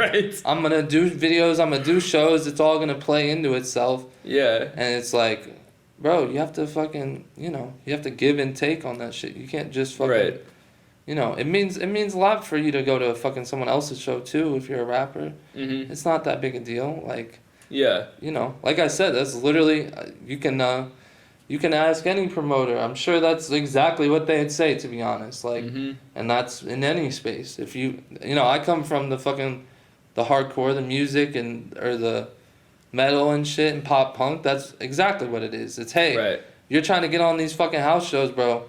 Come to the fucking shows. Yeah. Be a part of the community. Meet these people. So it actually benefits everyone, and people want to see you then. Like, exactly. Whenever I was doing shows here, all the month to month, it was like that shit built up so quick and so easily. It sucks that COVID got in the way and kind of fucked all that up, to be honest. But I mean, it wouldn't be that hard to start doing that shit again here too. You could do that. Anyone could do it. It's not that hard. It just is putting together the people that want to be together and want those things. You know? And I like what you said earlier too, of like convincing yourself that you're committed to this, or so I'm paraphrasing it, but if you're not willing to do to come to the show for free or for whatever, you're not obviously. Why would you then come because you're on it? It's crazy. Exactly. You have to convince yourself that you actually do give a shit, and it's not just, there's such a weird thing in rap, and it's so weird, even just talking about how much I like the bands and shit, and just how rap is so my focus, but rap is just, I feel like there's a lot of people in it just for the wrong reasons, but it's like, hey, if you just show yourself and the world that you're in it for the right reasons, I feel like that shit really comes around one day, whether that's shooting videos for free or, a big thing I always see is people always want to say selling features and shit, and they've never even no one's ever even asked them for a feature or something.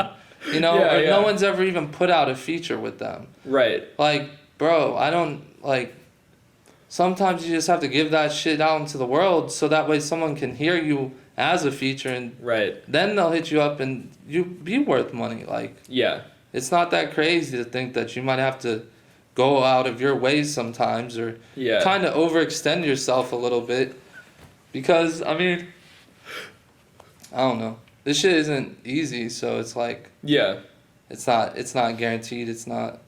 And I feel like those same people that are, selling features, if you said, hey, I don't need the feature, here's $500, they'd be like, sick, dude. They don't even care about doing the feature to get themselves out there and get their creativity out. Right, exactly. It's like, they just want the money. You should be doing you should be doing features so your name is out there. It's like, that's why, bro, I shot videos for fucking a year before I ever got paid, for real. And even then, that was the one time. Bro, the best story I have still to this day would be, I had been shooting videos. I got my camera in, April. And so I started probably shooting, 1 or 2 videos a month kind of a thing. Because I was still working with my mom at that time. Oh, okay.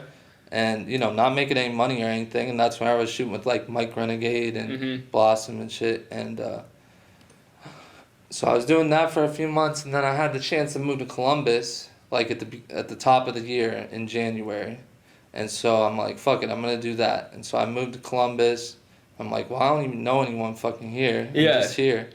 I instantly, as soon as I moved to Columbus, for whatever reason, I had some people in Chicago, or at least 1 or 2 people. One of them was literally the guitarist from Villains. Nice. That I remained friends with for all that time. They wanted me to come shoot with them. I'm like, all right, cool. Wasn't going to be a money thing. I end up, they had someone as their manager at the time. His name's Miguel. And for whatever reason, Miguel was like, yeah, you can come stay with me, bro. I'm like, all right, cool, random person. I can come stay with you. Miguel. Whatever, sure. So I buy a fucking bus ticket, and I go get on the bus, and I come pull up to Miguel's house. It's his fucking family's house. He has a fucking little sister and a younger brother. And I'm like, bro, I'm here at this fucking dude's house with his family, just staying here. What the fuck? For a few days type shit. I end up shooting 8 videos in a couple days there with 4 or 5 people kind of a thing. Vela, Nancy, my boy Freako I just dropped with, and another person or 2, Elaw. And Elaw paid me $200 or something. Damn. Most I ever got off a video type shit. Yeah. But here I am going home then. My bus ticket was probably $70 total. Miguel had let me stay there for free, cook me food the whole Damn, time. I'm eating Mexican food here in Chicago. I'm like, bro, I don't know what the fuck's going on. Yeah. This is cool. I'm cool with it. Right. I get home, I have 8 videos to edit. Damn. And no money. I'm in Chicago, or I'm back in Columbus. I'm like, oh fuck, like what, like, you know, if you don't have videos, 8 videos is a lot of fucking. That's a full plate there. That's gonna be a month of work for anyone doing a lot, and so, especially full time, it's still a month. It's still a month of work at least. For sure. And at this point, it's not like I'm fucking. I have fucking 10 videos under my belt or something. Yeah, you don't have that whole workflow of right. like this and yeah, you gotta make those videos. I got all these videos, plus I already have videos to do from before then. So that shit was crazy. And from there, I just started going there like almost every month kind of a thing. I would take the bus to Miguel's house? Yeah, take the bus to Miguel's house and swear to God, he would hold me down, and like that shit was crazy because it really took a long time before I was able to start getting Airbnbs and going with my friends or getting hotels there and shit because I just wasn't making the money. And it was like, if I made some money there, I need to come home with that money because otherwise I'm here with all these fucking videos and no money. Like, I'm still smoking weed then, bro. Like, that shit ain't cheap. I need that shit so I can edit these videos. Like, I can't sit here and do this shit sober. Right. Like, come on, bro. I got the addictions to feed. Yeah. It's like, damn. I really had to do that shit for so long, though. Like, so how did you put your foot down and say, like, I need to get paid, or like, this is my price now, for maybe not to them in particular, but when did you switch from I'm doing this for... Honestly, I don't know. I feel like it kind of just was pretty natural. I had, it was like a lot of that shit, the nice things were like whenever you bought new gear, a new lens or something, that shit always kind of helps. Right. At least, here's this new thing that... I could do this now. Yeah, buying the stabilizer, that's the biggest thing that was the life-changing for me. Yeah, that's the thing you need. And it's like, holy fuck, bro, what have I been doing without this shit, bro? You see people, you still just see videos today without that shit. And it's like, I don't even only need that shit. Yeah. But it kind of helps, I feel like, to get your stable, just being able to hold it down better. People at work, when I have my coffee cup and I have no lid on it, fill it up really high, and I walk, not a drop spilled. They're like, how do you do that? I'm like, I have no stabilizer. Like, you don't even get it. Like, you have no idea how steady I could be. Like, yeah, and then you see people today that just, new people, and it's just so shaky. It's like, fuck, bro. Like, that shit is still funny. Yeah. But getting the money, I don't even really quite remember. It probably took some time, a little bit of gradual stuff. The biggest thing was putting videos out, and, trying to work with new people, trying to work with different names, people I liked. Yeah. And, that shit was all just such a grind, though, for real. Like, I can't even tell you whenever, because whenever I got that $200 video, it's not like the next time I got the $400 video. It's like, oh shit, the next time, hopefully I'll get the 150 videos. I made 300, cool. Yeah. And a lot of that shit, it just, I didn't even have enough work for real to even say, hey, I need money, Absolutely, I've been there. It was definitely a struggle for a long time. Yeah. And it wasn't ever like a straight and narrow path for me. Like, I had to move back into my parents' house, move out, move back into my parents' house. Like, that shit happened a couple different times. Cause it just, just couldn't... I had to do the videos, Right. The craziest thing is, the way I work, it's like, I'd have these big-ass piles, and it's like, oh, fuck, I'm broke. Maybe I should get a job. And it's like, I can't go get a job. I have all these videos, though. Right. What am I going to do? Like, because that would just be the nail in the coffin, to be honest. Like, if I had gotten a job at those times, I wouldn't have gotten those videos done as fast as I needed to. And then, I sure wasn't ever going to get paid. If I shoot a video and then for free and then they get it back 6 months later, it's like, thank you, but not really. Like, they kind of don't really give a fuck if it's that long, so it's kind of complicated in that way. Yeah. Like I said, it was like, well, I can't fold on this because then I'll just ruin everything I've just been doing, Yeah. I definitely had that situation a lot of times, though. Yeah. Did you have to have, like, almost like a conversation with yourself of, like, you can't, like, you kind of just said, I guess, maybe, but, like, you can't do this because that's a slippery slope? Yeah, or like where it was. Yeah. I mean, I still have that conversation with myself sometimes. Yeah. Because it's like, you know, if I go do that, then it's, you know, maybe I could figure out something. But I mean, obviously, if I got my workload down, that would make a big difference. And right now, I could go get a job because I'm not too behind, and I understand things now and am a lot more progressed. But definitely, it's just like, well, you know, if you go and do that, how are you supposed to be able to fucking fly somewhere whenever someone says to? Yeah, exactly. You know, I haven't been traveling as much really this year.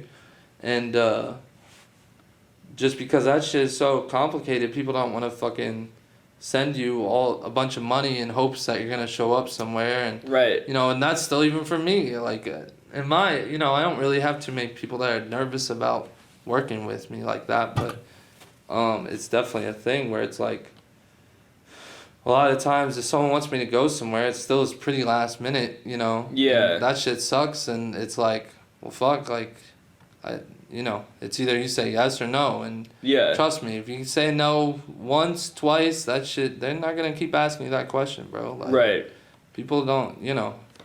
I think one thing that's really, really good, really been present for me is, and some people I work with for sure too, is just like, I've always taken the approach of, I'm not like, this shit doesn't stop for you or anyone. Like, if this person doesn't want to shoot with me or whatever, like, all right, I'm gonna go shoot with the other person. And a lot of rappers and anyone that's trying to take this serious and wants to go somewhere, it's like, hey, if you're, you know, a lot of people, especially whenever you're starting out, whenever I was starting out, I was working with my couple friends. Yeah. If they had said, hey, I don't really feel like shooting today, like, I didn't have anyone else to shoot with, you know? Right. And whenever you kind of make those situations, or you have those situations where you only have one option, you kind of leaving things up to someone else. Right. And that's a big reason why I even have my big workloads and why I don't say no to people, because it's like, for me, you know, I don't want to be just limited to one person. Right. You gotta keep the options. Yeah. I think that some people, they'll only work with like one big artist or something. Excuse me. And then whenever that falls through or something happens there, which happens all the time, it's like, well, fuck, now what do I have?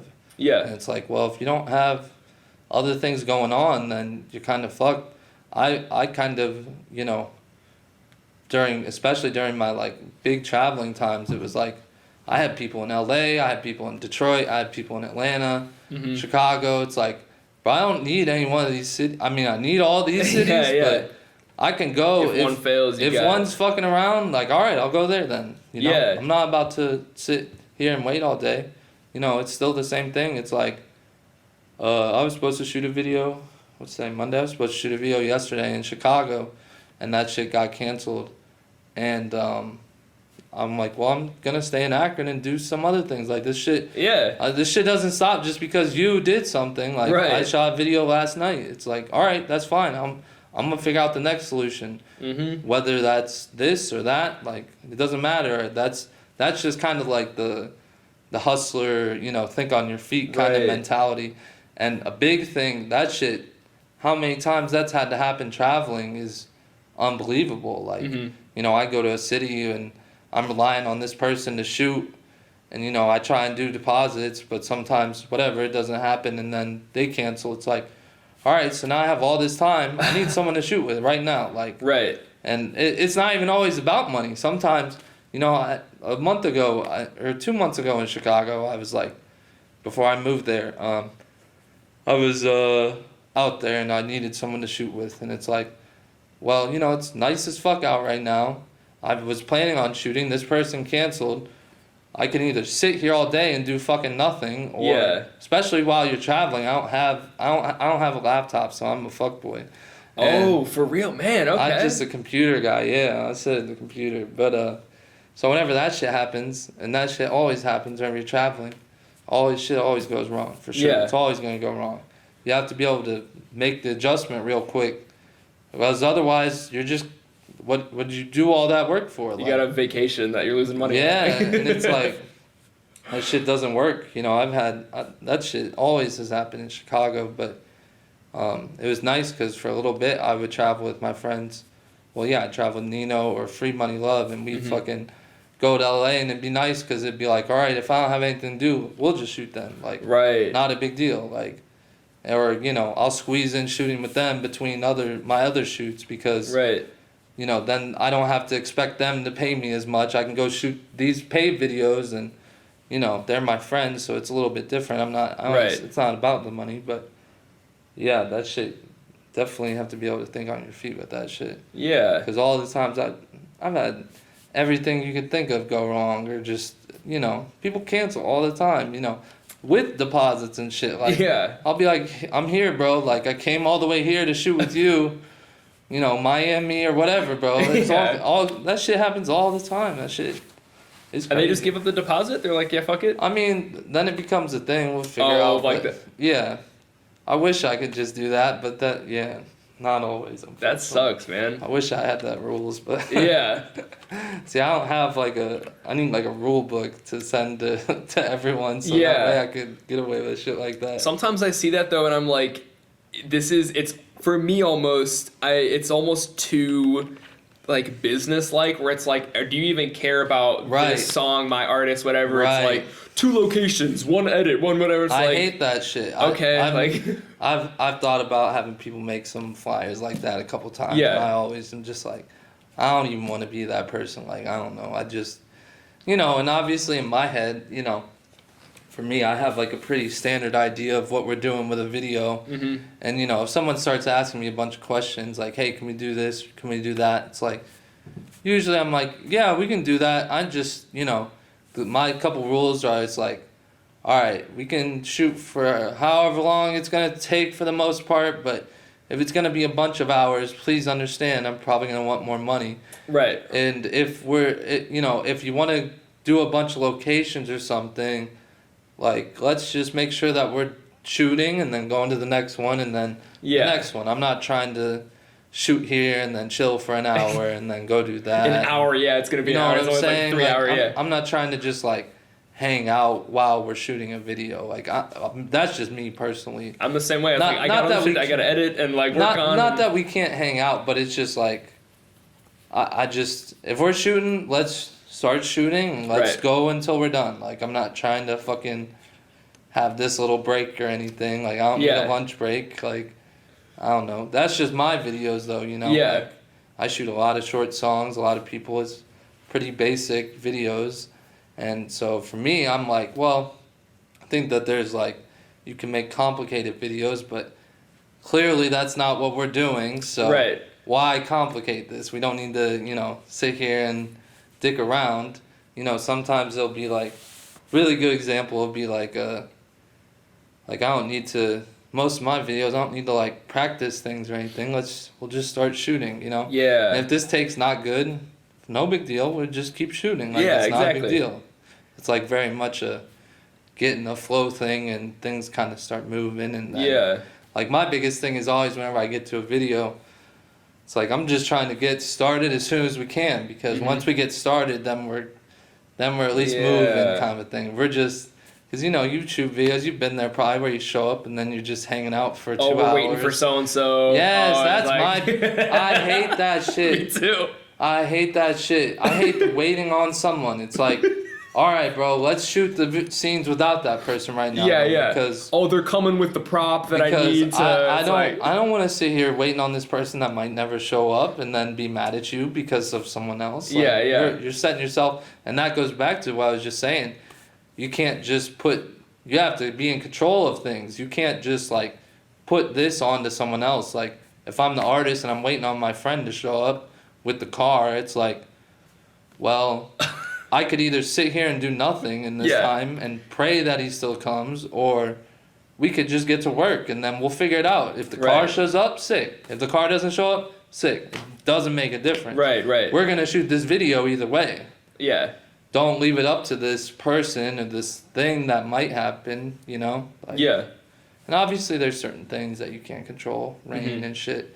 Right. That's a problem sometimes, but... Do you take, this is like a spur of the moment question, but do you take that and apply that to like every facet of your life, is like I'm gonna control everything I possibly can control, and like I'm gonna maybe not necessarily control freakish, but saying. like yes, that's definitely kind of my mindset. Like I'm gonna try and do, I think I look at life. It's like, all right, I can be in control of things, or I could let things just happen and hope for the best. Yeah. Well, it's kind of a control freak, but at the same time, it's like, well, not really. I just want to make sure I'm getting what I want. Like I value the things that I want in my life. So it's like, well, I could hope that it happens, or I could just make it. Yeah, like, exactly. Why would I leave it up to risk? Like, you know?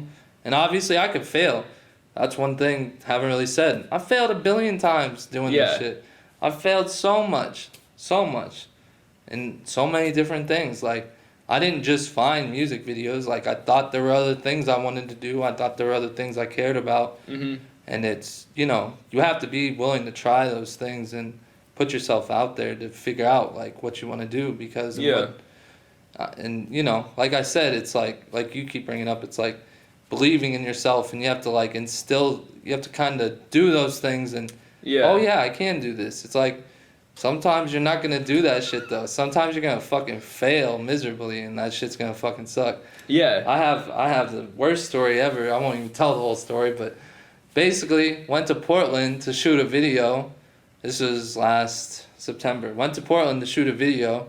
Never got a deposit because, cash only people and can't send a deposit. I get there, these fuckers aren't even there. What? I'm there on Friday. I get there Friday, they're not even there yet. They're supposed to come Saturday. They were like coming into? Yes. Okay.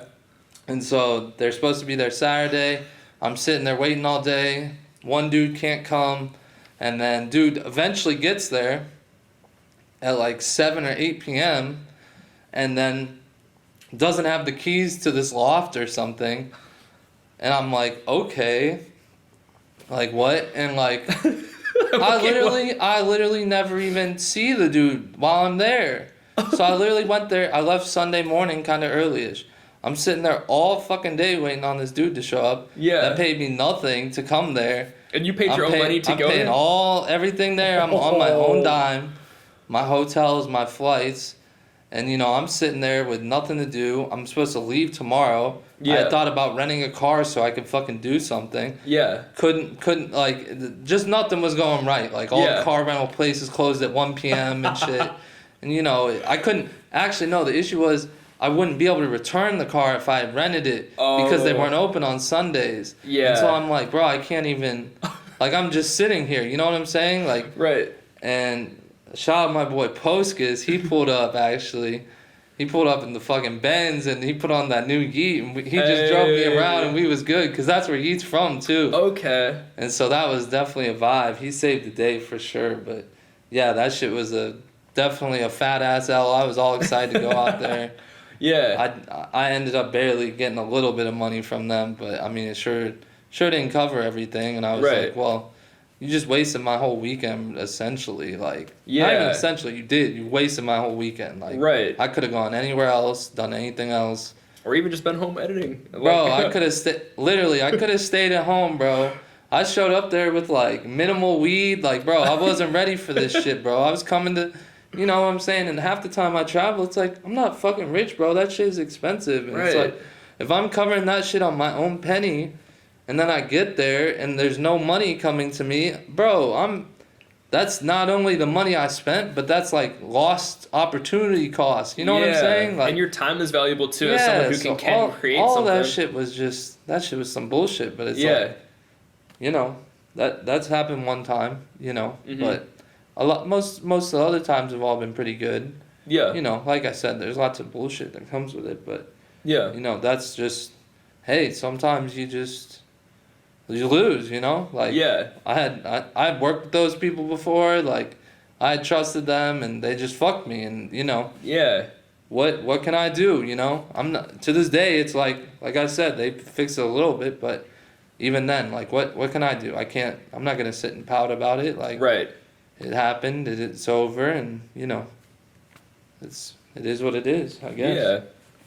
I'm gonna shift gears for. So I'm gonna use one question that I just want to make sure I don't forget to ask, and then I'm gonna go on to another question. But how do you text back within seconds every time? Like, it's insane. I'd be on my phone. I guess I don't know. It's like my phone, bro. One of the most impressive qualities of you as a person. Bro. I'm gonna look real quick, bro. I'll be on this bitch. Let's see what it says. How many hours a day? Oh, you can even track it. Average. Oh yeah. See, I'm down this week, but 42. Oh, I usually be on this bitch 8 to 9 hours. So you know what I'm saying? That makes sense. And you see where it is, bro. I mean, all Instagram, bro. Instagram and the messages, yeah. I'm on that bitch for 3 hours a day, so. Yeah. You know, it's just. Is it primarily like networking stuff on Instagram, or like what are? Because I mean, yeah, there's bullshitting on there too, but you know, it's obviously it for sure slowed down since whenever I first started, bro, that's how I became someone. I was on that bitch. Yeah. I would work a job. I would sit on that phone all day, fucking messaging people, fucking just doing whatever. That's how I came up with the bands too. Like, scene supporters, I was fucking messaging random bands I found and being like, yo, bro, your shit's cool. I'm going to post you on my page. And they'd be like, okay, cool. And it's the same thing. Like, you know, to me, that's the answer at the end of the day. You know, I could make the best video ever, but unless people give a fuck and are seeing it, you know, kind of doesn't necessarily matter. Yeah. And so I feel like like I said, it's a job just being on there, you know. Right. Yeah, me coming up, that was a very big thing. I made friends with all kinds of different people. Like I said, Pat Banahan, you know, there's so much power in the internet and the things that could come from it. I was able to go stay with Miguel, you know. Just all this random shit that's like, all these things came from the internet. You know, I've lived off, I only make money off videos. Like, I don't have a job. I don't sell weed. I should, but I don't do anything else. So, and I don't even, you know, I used to make fucking money on Twitter sometimes, and I would always be geeked up because those would be my plays on Twitter. But I don't even really do that shit anymore.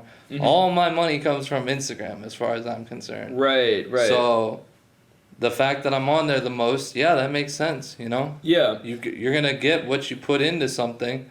I put in 3 hours a day onto that shit. Like, I'm not saying I'm getting fucking billions of views or the most work, but, you know. It's important still. I try to share people's shit. I try to comment on other people's shit. Yeah. And like I said, I don't even do as good of a job as I used to, you know. That's how I fucking linked up with Lil Zelly, you know. That's how I made so many connections because I was just, you know, replying to people's stories and just, you know, if you look at my messages, I probably talk to 20 plus people a day, every day, whether it's just a fucking, you know, reaction or not, you know. If you scroll down here, just off here, it's like, you know, there's an easy 15, 20 people just in the last 24 hours. Right. And some of that's coming in for me too, you know, that's why I posted on my stories. And, you know, a big thing I try to do is be funny now. I don't know how good it is, but I try to just, you know, not just leave it just to be pure business, pure... something entertaining for everybody. Yeah, and I really, you know, I try to... My biggest thing always on the internet has always been...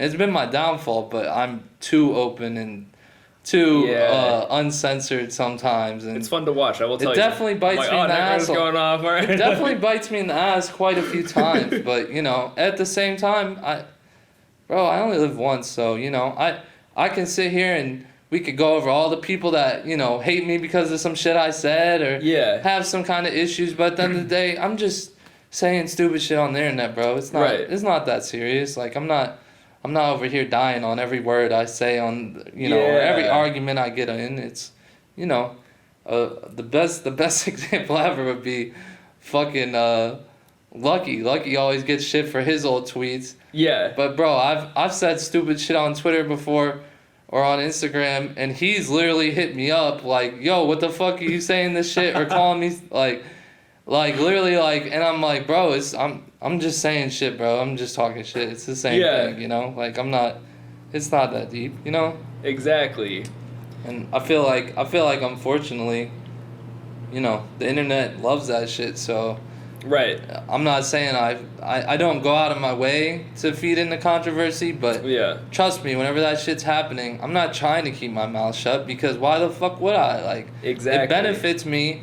Plus, I have my opinion. I have the things I want to say. Get it out of your chest, out of your head. Plus, it's gonna kind of get me some attention. Like, not saying it's the best attention always, but hey, you know, sometimes attention is just what you need. Sometimes it happens. You know. Yeah. And I guess I was curious as well in like the text back thing, because for me, the way my brain works, I'm like momentum, like tunnel vision. I'm editing a video, someone texts me, it's like, get away. I don't even notice it. If I was to respond, I have to like... throw you off. Yeah, throws me off. Is that how yours is too, or you're very able to like shift gears, ching, ching, ching? Yes, so here's the key to nightrunner with that though. I stay up all night editing videos. Mm-hmm. That is my way of avoiding that because who's texting me 3 and 4 in the morning? And... Right, very, very smaller amounts of interactions then. Okay. So I stay up all night editing videos because that's like the easiest way for me to just know that like I'm not missing out on too much right now. Like Instagram's gonna be pretty boring right now. Yeah. Not really people to talk to, you know. That's like my alone time. And I've been like that the whole time. Even like little kid. No. I've been like that the whole time since doing videos. Okay. And that stems back to working the midnight shifts. Oh, because I used to work 7 p.m. to 7 a.m. Mm-hmm. And I very much still mimic that in my life today. Like a good normal day for me, I'm gonna start editing like 5 or 6 p.m. Yeah. Probably go till like 5 or 6 a.m. kind of a thing. Like, right. And I'm not gonna do that every day. Yeah. And the days are a little bit less than they used to be sometimes. And I didn't always be like that, but definitely now I'm very much on the here's my editing days and here's whenever I'm doing this, like my girlfriend will be like, "Oh, so this is I don't get to talk to you that much those days cuz that is whenever I'm going to be a little bit more focused." Like cuz I'm definitely the same way where it's like if I'm sitting here, I could sit at my computer and if I'm on my phone for 3 hours, like, all right, I only got this much work done. But if it's, I try to break my days down to just like, oh, here's my editing days. Mm-hmm. I can use my phone still, and you can kind of see it a lot of times. I mean, it's maybe, harder to notice, but my editing days, like, that's whenever I'm posting videos of me sitting at the computer. Okay, when you go on live or whatever. Yeah, that's whenever I'm doing that shit, and it's like, that's me of like I always love posting that shit because that's how I literally count how long I'm fucking sitting there. Like, if I post a video of my fucking computer screen, I'm like, I'll go back on my story and be like, shit, I've only been here for 6 hours. What the fuck, bro? Yeah. That's always my like clock in and clock out kind of thing. I like that. But that definitely is I know a few other people that edit like that too. But I know Zenon's kind of the opposite, but he edits like early, kind of. Okay. And so it's kind of probably the same thing where it's like... No one's up yet, Yeah, the day's slow in the morning, so I always have that problem too where I'll fucking be up all night or something. Or if I wake up early and I'm like not on that kind of a schedule, bro, I hate that shit being up early. I'm like, what the fuck? Internet's boring as fuck. There's not shit going on. I can't post. Bro, if I post at 9 a.m., bro, I just... wasted whatever the fuck I posted. Like, it doesn't even matter. That shit. Exactly. Hell is stupid. Yeah. It's so cool to hear you say that's my almost like my biological clock is like 5-6 p.m. when I wake up. That's when I really hit my groove, and like I'll be at work all day and I'll come home and it's like 10 o'clock. I should be going to bed, but I'm like I'm perked up. I'm like ready to go, and it's I usually clash with the majority of people because my family was all when they went to bed real early, like 9-10 p.m. For sure. And then it was my alone time, so it's cool that that's your kind of like the alone finally time. Everyone's quiet, leave me alone, and definitely whatever. And I feel like that was like same thing, like whenever I was 16 and shit, like it would have been the same thing. Which like video too. Everyone is asleep. That's time to get high, go smoke the gravity bomb down in the bathroom. Yeah. I used to in high school I would have a gravity bong. So we have like a house that like the downstairs is finished and it has a walkout door. And so I basically had like a bachelor pad essentially because I was the only one down there. And I could just walk outside from my fucking room, basically. Yeah. And I had my own bathroom. Bro, I'd be fucking smoking gravity bongs out there. It'd be 9 or 10 o'clock. It's, oh yeah, parents go to sleep. They're up there. Yup. Time to get high. And then they'd be like, what the fuck is that shit? And be pissed. That shit was so funny. Yeah. Man, that sounds nice. My mom had the alarm system on. She wouldn't tell me what the password was. So like sometimes I would sneak out. She'd put it on and didn't know I wasn't home. And then I'd come home and like damn, I'm in trouble. And the police were coming. Like damn, it was terrible. So I bachelor pad. That sounds nice. I lucked out. I was having the hose sneak over. It was. Yep. I would go out.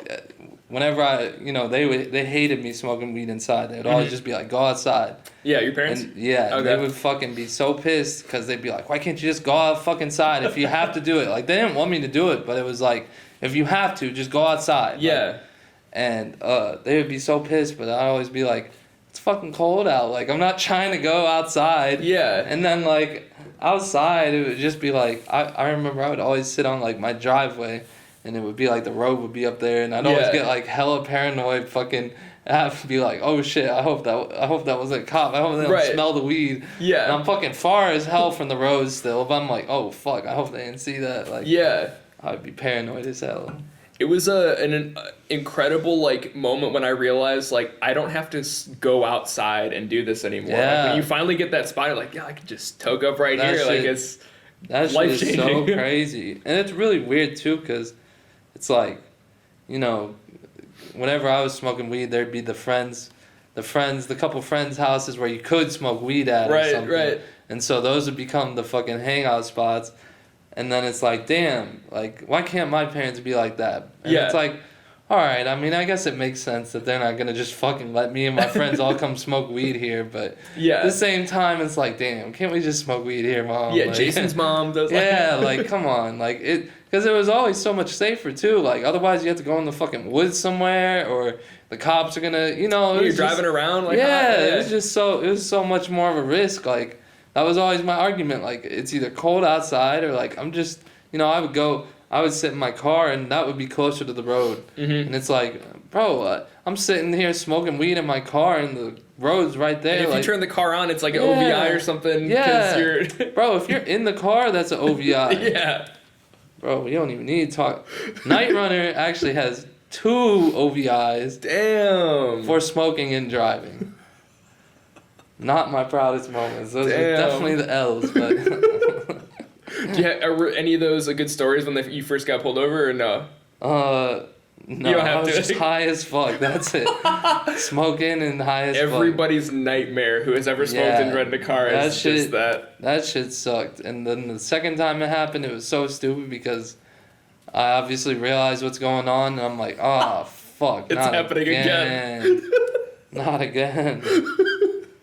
It's funny too, because I don't even know anyone else that fucking getting OVIs for smoking weed. Right. Like, I know that they get them sometimes. Were you speeding or something, or you just I was speeding. That's why I got pulled over. Okay. I love driving fast, so... Interesting. I love driving fast. I'm always the, like, if I'm high and driving, I'm the, like, come on, Nevin, it's 35. You can make it to 35. Just go 35. You're going too slow. The opposite. I put the baby smooth on, and it's over. Oof.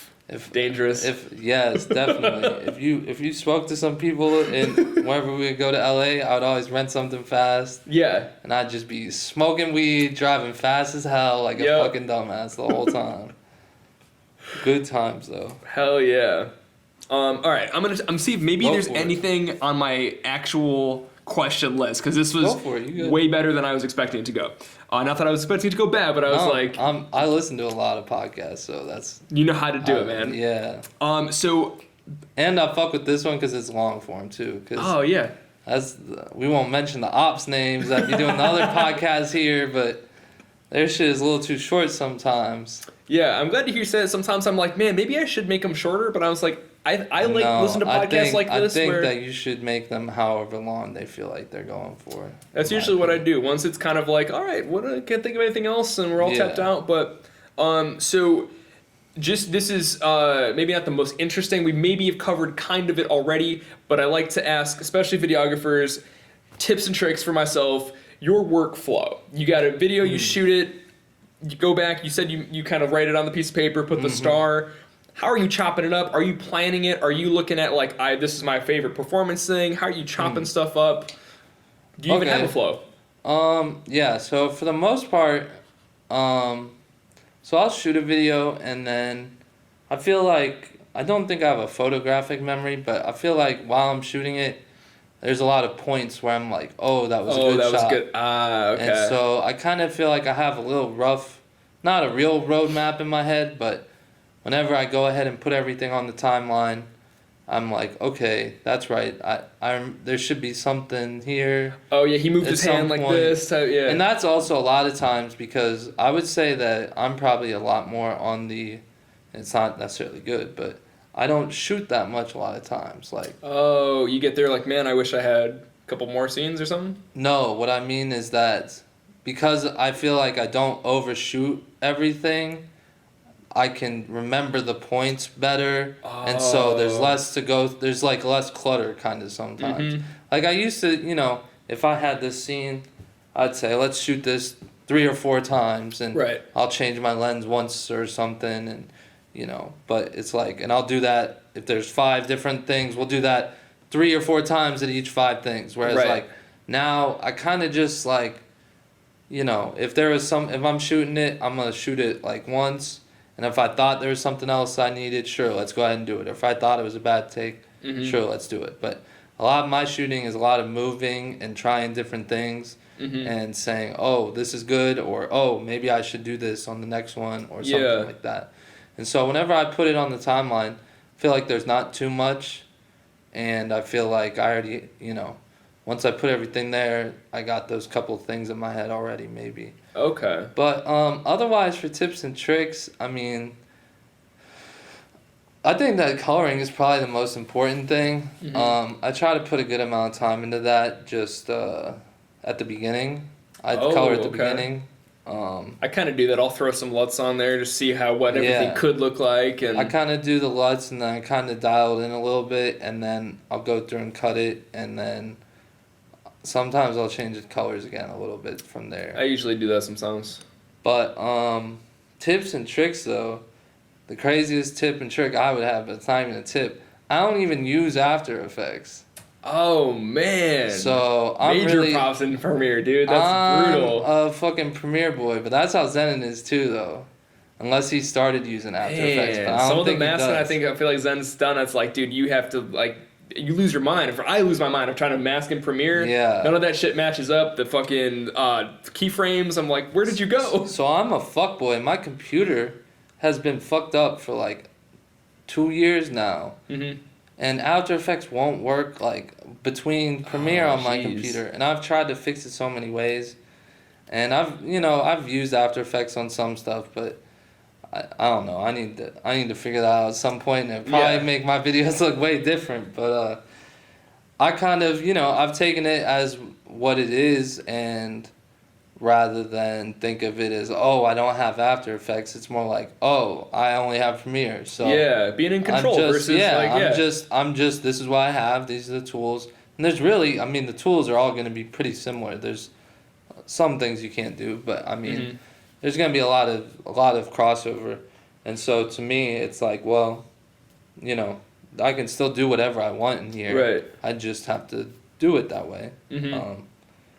But otherwise, for tips and tricks, I don't know. How do you? I guess I'm a disorganized person by nature. If you didn't catch by the impromptu of the interview here, but I'll throw my stuff in there. I'm like, I'll watch performances, and I'm like, oh, maybe I'll chop out the stuff that's I don't like from this, or maybe I will cut out this whole scene, or I'll do 2 scenes at a time. Or how do you kind of put together I put all mine on top of each other. That's what I do. And go through one at a time and go through. I like this. I don't like this, and yeah, I learned that from fucking the Buff Nerds dude. He was like, yeah, put everything in one thing, and I just go through. I like this part, pull it down. Pull this part down. Delete that line. Oh, that's what I gotta do then. So I used to keep that line. Yep. And say, I'm gonna need this just in case. And sometimes I do still too. But on his Buff Nerds videos, a very big thing he'd point out was just the being confident and okay, like I know what I'm looking for. Right. I like this, boom, I'm good. I don't need all this bullshit on my timeline still. Yeah. And like I said, sometimes I'll still put it up, and I used to put all of those lines up. Mm-hmm. But I mean, it's like, well, why not just, hey, I don't need this shit, you know? And if I have to figure out something else, I will, but I can go ahead and delete all the shit that I don't want. Mm-hmm. And now I just have the shit that I want. And then one thing I always do is I always use colors too. Okay. What do you like? I color code a lot of things. Oh, the different labels and stuff? Yeah, so okay. I'll go through at the very beginning and I'll leave my performance scenes all the same color, and my B-roll the same color, and then usually I'll kind of, you know, if there's like this kind of B-roll or this kind of B-roll, those will be separate colors. Okay. And like I have like 1 or 2 colors. I'm like, I know that this is like a you know, a good one or something. Yeah, like red is important to me. Yeah, that's what I do. And so, and like tan, like, you know, if you're fucking using the camera and you just have like the little whip or something. Yeah, tan to me is like this little part of like a whip that I could take and put that anywhere. Okay.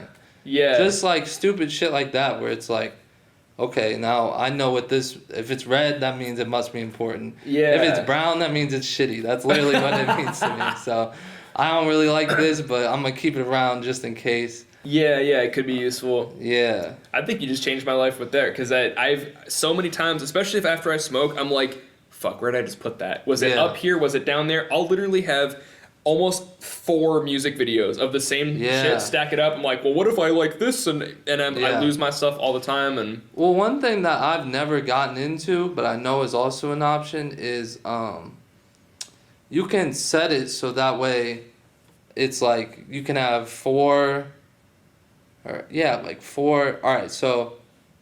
Like multicam? Yes, multicam. I just started doing that too. Yeah, see, I've never really worked with that. I've watched it. But, and I could see how that would work, but I don't know. It's just, to me, it would probably be the same thing what you're saying. It might be a little bit too much of a thing. Like, but I overshoot a lot too. For me, if I am trying to tell the difference in clips that I like I said, I'll just have these lines of shit that I like, and it'll just be all these little small pieces. And it's like, okay, so then I'll go through and bring the ones down that I like the most, and then put those ones up above. And so the pieces that I liked, like these small little pieces, if I didn't like them, like if I'm not thinking I'm going to use them, I'll still keep those pieces. Yeah. And then, you know, as I go through it, I'll kind of change it, or, you know, it's still, usually those pieces, it's like I'll have enough of them to where, all right, if there's this one section where I don't have anything I like, I can go up here and say, I'll pull this piece back to this specific spot, and I'll just cut it again, kind of a thing, rather than having all of these fucking lines and saying, I don't have a spot, I'm going to go through each one of these lines again. Yeah. I kind of just try and maybe, you know, maybe I miss out on some stuff, but usually it's like, well, if I already went through it and I didn't care for it, I shouldn't. It's like, you gotta be confident. You can't you can't like, well, maybe I missed something. Like, yeah, you should do that sometimes for sure, but I kind of treat it more as like, all right, I don't need this, and get it out of my mind. Fuck this shit. Like, maybe, you know, like I said, if maybe I think it's on the border, I'll go ahead and color that bitch brown and put that bitch to the side. Like, all right, maybe I need that shit, but that's like life changing. Not to say it again, but like, dude, you have how many hours I've spent of just losing my shit. That shit is crazy because, you know, I don't really watch too much YouTube anymore, tutorials like that, but sometimes I'll click some stuff, and then, you know, I just had someone ask me today about something, and I knew exactly what it was. It's so crazy to be in a position where I'm like, damn, I actually have like value in this skill without really thinking of it or even really understanding it. Like, dude, I'll sometimes tell people they have to use proxies or something, and they'll be like, whoa, I didn't even know of such a thing. They're over here, their computer's on fire because they can't do 4K shit. And I'm like, bro, just use a proxy. And they're like,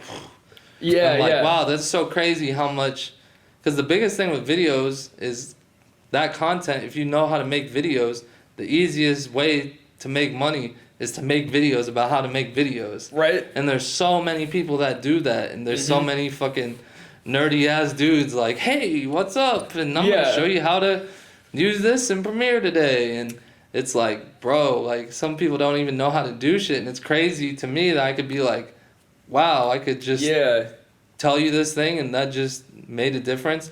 But it sucks though too, because I'm definitely in a position where I need like the advanced stuff. I wish I had, I need like the access to the people that are above me and know more than me and are like, oh yeah, this is how you do this, or I wish I had more of that kind of stuff, because a lot of the stuff still online is not basic, but it's harder to get a little more advanced, Or even sometimes I'll notice like the tutorial itself is so basic. It's like I'll look back at like math class where it's like, well, yeah, that worked out, but I'm looking into the book and it doesn't. It's not 2 + 2 is 4. It's way more difficult. Right. Some people aren't the best at that shit.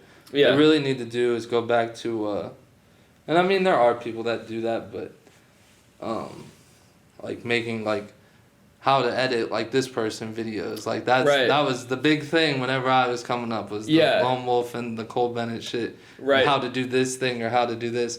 And there are there's a little bit of that still too, but you need like more advanced stuff kinda, you need Mosh Pit walking you through and saying this is how you make this 3D world real quick, or .com. I know .com has like a fucking Patreon though or something. He probably does. He's like he even does podcasts and stuff now too. Yeah. Dude's crazy right now. Yeah, he's going crazy. And I guess speaking of it's on a separate note, it's cool just to even hear somebody else saying these names, because like in general population with my life, it's like oh, you see that new Lone Wolf video? Who?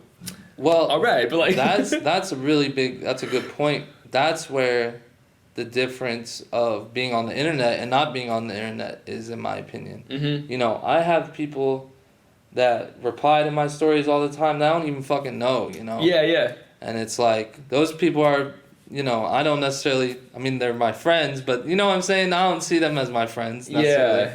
But, I think that immersing yourself into everything is such a big deal. Getting away from the normal life or the bullshit that you have to deal with or whatever it is.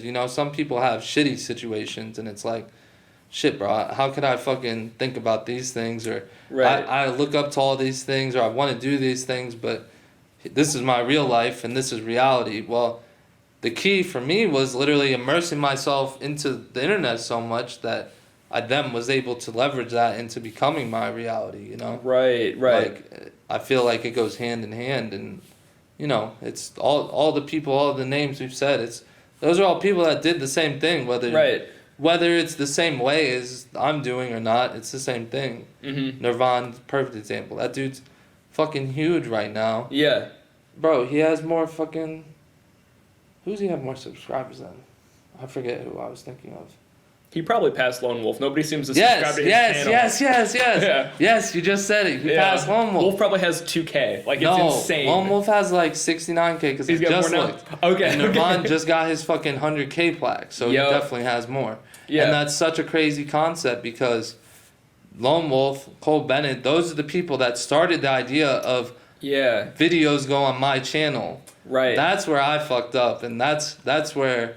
you can see, and you can. I'm open and honest about my shit. You can go and compare me to other people and see that, oh yeah, this person is further because they fucking locked in on their channel, worked with the right people, and fed into that channel. I worked with the right people, but it's not on my channel, and so I didn't build that kind of a community, and so even though I had the examples, I didn't do that. Whereas Mosh Pit's a good example. His shit took forever to go up, and it still is slowly going up, but he's at least got the right people on there, and it's going to keep going up. And Nirvana, the perfect example. How he has more subs than Lone Wolf, that's crazy, bro. Lone Wolf has fucking huge videos. But I feel like Lone Wolf's seem to always be on other people's channels. He's got on World Star, he's on all these different things. He I've never met him, so I'm not talking about him, but I'm around a lot of people that have worked with him and know him and have done that, and he definitely like started off the same way. He was letting people get shit on their channel and just getting it out there, and then he kind of focused on his channel. Oh, okay. And then it definitely has kind of fallen back some because, you know, it just is how it goes. You know. Yeah. There was a time period where the Lucky videos were going on his channel. Right. Now all the Lucky videos go on Lucky's channel. Right. And you know that's growth, and that's I used to at the beginning give a shit about my channel like that, and I'm starting to give a shit about it again. But that's where just the leverage, and you know, Nirvana, I even watched his interview. He said Cole Bennett told him to only drop on your channel because he's in that kind of a position, and look where it's done. I mean, it's literally you know, and you know, you probably miss out on a lot of money doing that, and you probably you know lose some opportunities that way. But at the same time, he has like 2 or 3 Trippy Rev videos on his channel now. So I mean. And those aren't even his big videos. His big videos are with the fucking random people. Yeah. Not even Mad Ox, bro. His biggest video I saw recently is that fucking little kitty shot with the Clappers kid. I don't think I saw that one. Bro. I'll have to check it out after this. That shit has like 6 million views or something. The kid's like 14 or something. Man, crazy shit. That out. Crazy shit. And that's a really good example of just like curating and just looking for the right people and taking chances on things. And you know, I don't know if he got paid or not, but it doesn't really matter because, bro, now has a fucking 6 million view video on his channel. Like, yeah, he could do something that gets him paid more. That's not some shit that just accidentally happens, bro. Right. Like, that shit's crazy.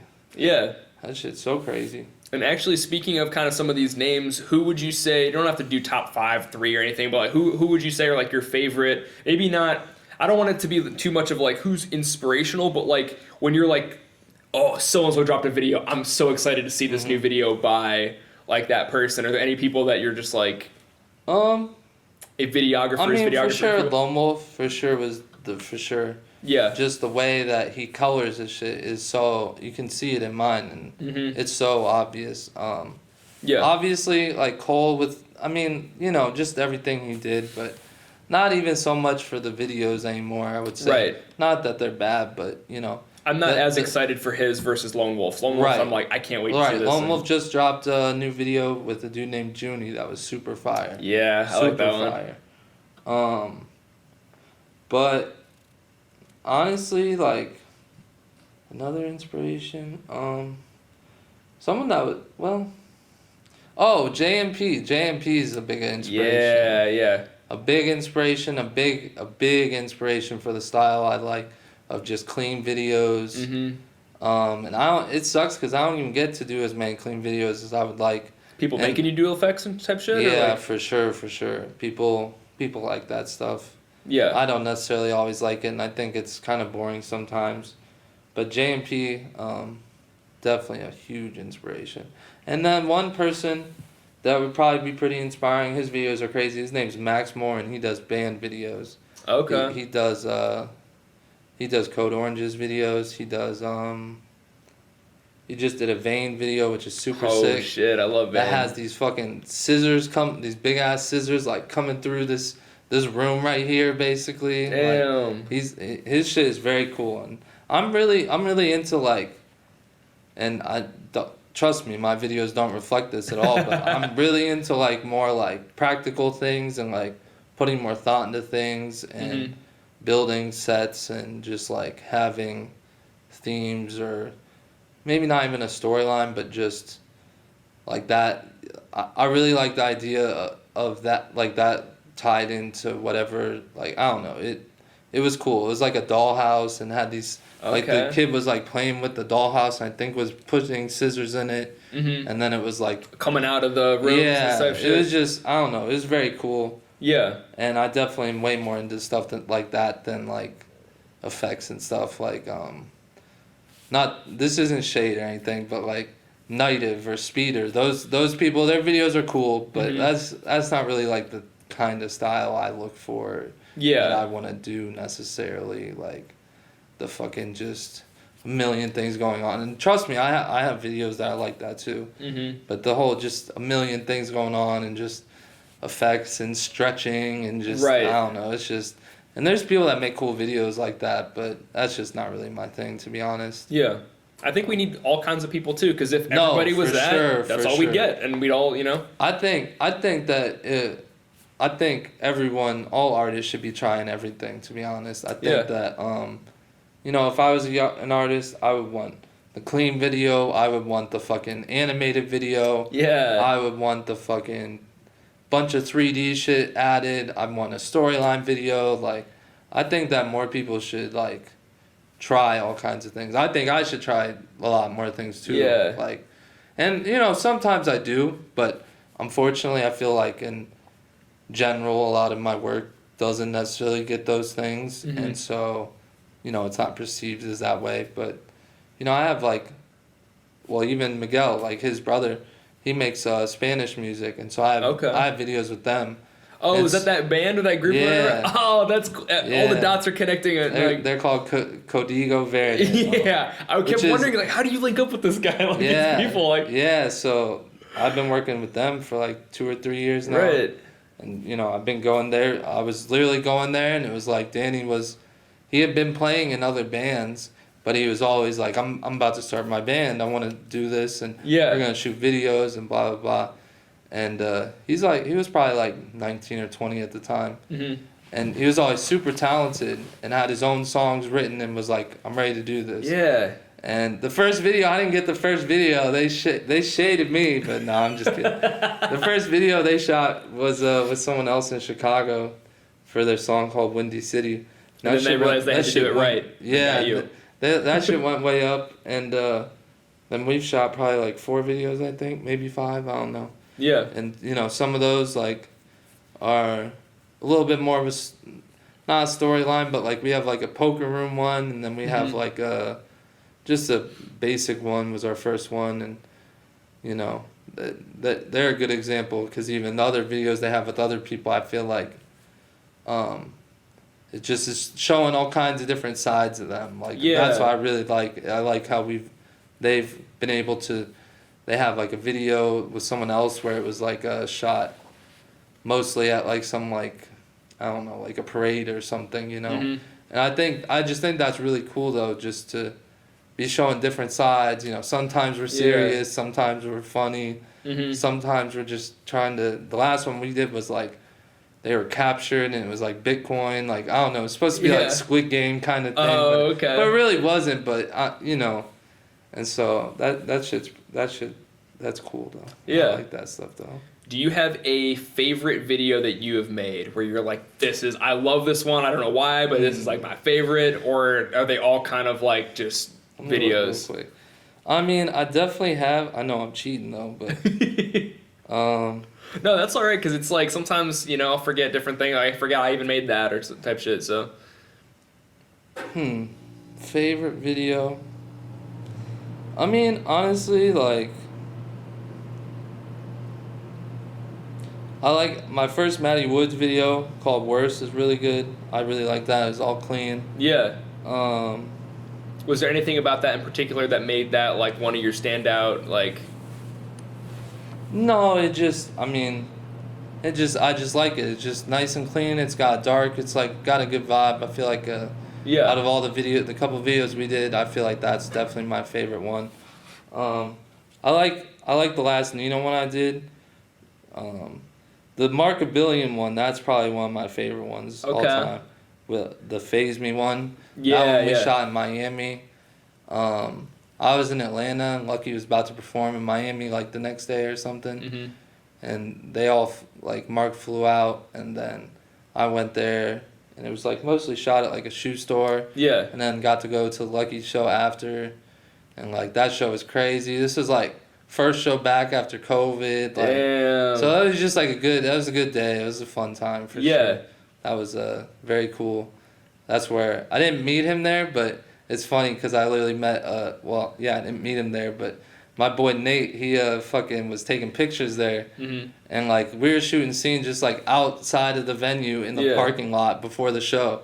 Like Lucky just posted up in front of the fucking venue that he's about to perform at. There's a whole ass line of people over here. Right. And then everyone starts to come over here and it's just like everyone's crowding around. And I'm shooting a fucking video real quick. Like real quick. Like got like 1 or 2 takes kind of a thing. Yeah. And I'm over here like you know, I had met him before. I met Lucky one time before, but I'm over here like, what the fuck? Like, this is crazy. There's all these people watching and shit. Yeah. Nate was like, he had taken pictures and shit, and I had seen him post it later, and I don't know why, but I don't know. They were nice, and I fucked with him.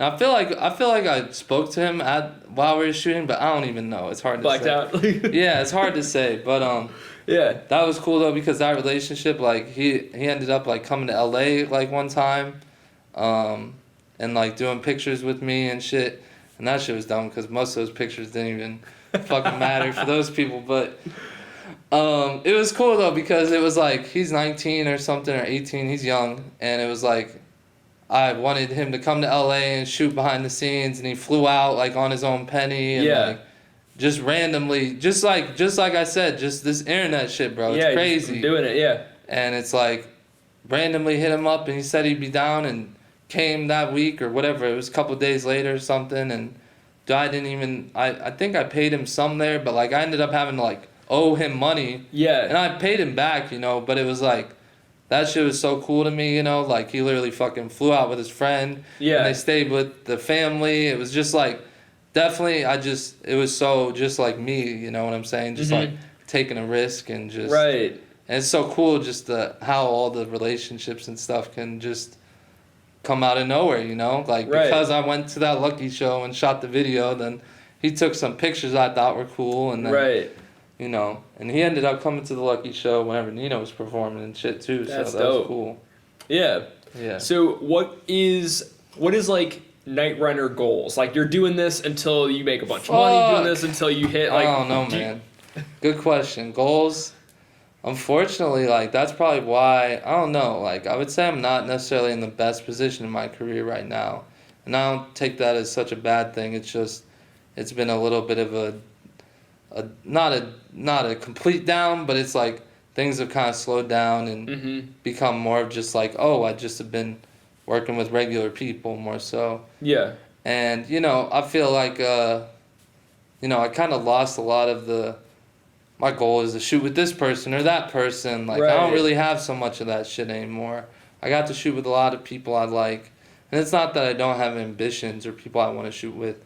It's just, it went from being, you know, I used to have a list of people where I'm like, I got to shoot with these people. And now it's like, damn, I've tried to shoot with these people and they just kind of playing around, so like I don't know. I'm not giving up on it, but it's like, well, you know, I think goal would be probably get back to enjoying it a lot more. Like I don't think I've lost all of the enjoyment, but it's really easy to just kind of get stuck and just feel like I'm stuck and like the business aspect of it, where you're not like doing it for fun. Yeah, and it's really easy to get stuck there, and I really want to get back to just doing more things I want to do and enjoying them. I really want to start. Shout out to Keaton. I want to get on Keaton shit because he fucking started just hiring people to do hella shit for him or effects or shoot and edit the video, and I'm trying to get on some shit like that because I feel like there's a lot of value I could provide, and I feel like I would really enjoy starting to work with other people. Like you'd edit somebody else's video, or you would have somebody edit your videos? Yeah, someone edit my videos. Like I would love to be able to cut up a video and color it and send it to someone and they add effects. Like because at this point it's like I'm watching the other kids. That's how they're doing it. They're all fucking grouped up and have these little edit clans and shit. And they're having like 3 or 4 people edit something. And it's kind of like how producing is, where collabs and loops and shit, it's like I see how smart that is, and I'm like, that's the shit I need to be doing. I need to be taking what I have, bringing in some of these people that already are, bro, I don't know why, but I have so many fucking camera people following me. People I don't even know, people I don't like interact with me, people that do interact with me. It's like I want to kind of, you know, become the Cole Bennett that's, you know, Cole Bennett's not fucking holding the camera in his videos. Right. He is sometimes, but the big budget ones, there's a fucking camera operator. He's still editing his shit. And I mean, I still want to stay editing, and I still want to have that be a thing that I'm doing. But I definitely want to get into working with other people, working with kids, because just like I said, the kids I see talking about money, it's like, damn, maybe I can be better at that, you know? Yeah. Maybe I can get us this nice bag and this, here, you can have this and you just have to do this part and I'm going to do the rest and, you know. Yeah. Or, you know, I just feel like there's a lot of other things to explore other than just the same. I feel like I got so lost in the grind. Yeah. And it became such a normal thing that it's like, damn, you kind of need to step back to be able to do other things or change the way that. Yeah, where am I going? I'd love for my videos to look different. I'd love for them to be a lot more cinematic and have more things going on, like more acting and you know, I love watching TVs and movies. I go to the movies like every week, damn near. Yeah. I watch all the movies. I've watched Batman twice already. Like, man, I go see everything, and it's like I would love to be able to start to kind of move towards more of those things and less of the just, oh, I'm just gonna shoot the random run and gun video. Yeah. You know? And I definitely want to get back into shows. That's definitely a thing. I need fucking Concert Crave to love me, and they need to hire me so we can do some shit together. Hire this man, come on. They definitely need to fuck with me. But they do fuck with me, but... Yeah. There was one other thing I was just thinking, though. Yeah, I don't know. Oh, bands. I'm trying to get into bands. Like, the fact that I haven't really... I have a couple band videos with a metal band from Canton called Inoculation. Yeah. And they actually just are like going up, like their shit's going up, and they've been touring a bunch, and that shit's been going really well for them. But I really want to get into working with bands more. Yeah. Back in September, I went and saw Code Orange, and I made a video for them, and they ended up really liking it and posting it and fucking with it. And then recently, or like a month or two ago, we had kind of remained in contact a little bit, but their manager had hit me up saying that they want me to do some tour promo shit. Yeah. And so I just did that like a couple weeks ago. But they have a show tomorrow in Pittsburgh I'm about to go to and shoot. And then they have a couple more shows next month that they're doing. I'm not even sure how much I love shooting shows, but I'm not sure how much like that's really trying to be my thing necessarily. Right. And I'm not really at the level to be working with them on like videos like that. Like they're very advanced, but because the one dude Max Moore, they're very advanced. But I definitely want to be getting more into that space and working with metal and like emo stuff and doing like tour stuff or doing live stuff or like in what capacity? I feel like a little bit of everything. Yeah. Because there's someone I know that during my band time, like I watched him come up as a photographer touring. His name's Eric Easterday. Okay. And he transitioned into doing videos. And like that's basically what he does now. And he'll still do tours and stuff sometimes. But videos is in music videos. Right. But he was doing he would go on tour and take your pictures and do vlogs and do music videos. He was doing everything and mostly just does music videos now. But he's very, very talented, and I definitely would love, like, he'll be involved with, like, the album art. He'll be involved with, like, tour promos, like, flyers. Like, he'll be involved in all kinds of things. Yeah. And I'm not really super versed in Photoshop, but to me it would be cool to be a part of people's teams or, you know, or, I don't know, hired to help with oversight and direction of things, not just, here's a video. And, you know, I kind of want those things to all relate together. Code Orange has been my favorite band forever. Yeah. And I've watched them come up for like 10 years now. Since they were Code Orange kids. Like, yes, literally. Yeah. And so, what was I going to say? Oh, they're a band that puts a lot of thought and a lot of time into what they want and how their social media matches like everything is all just intercorrelated. Right. They do a lot of stuff in-house, like they learn how to fucking print merch and make 3D stuff and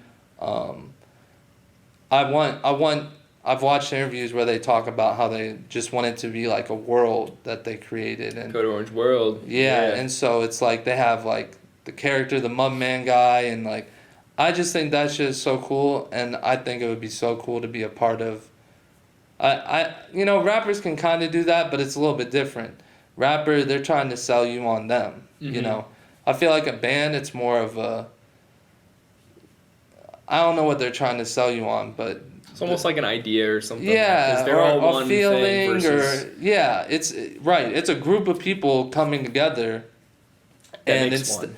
Yes, and instead of it being about me or my ego, it's here's what we're dedicated towards. Yeah.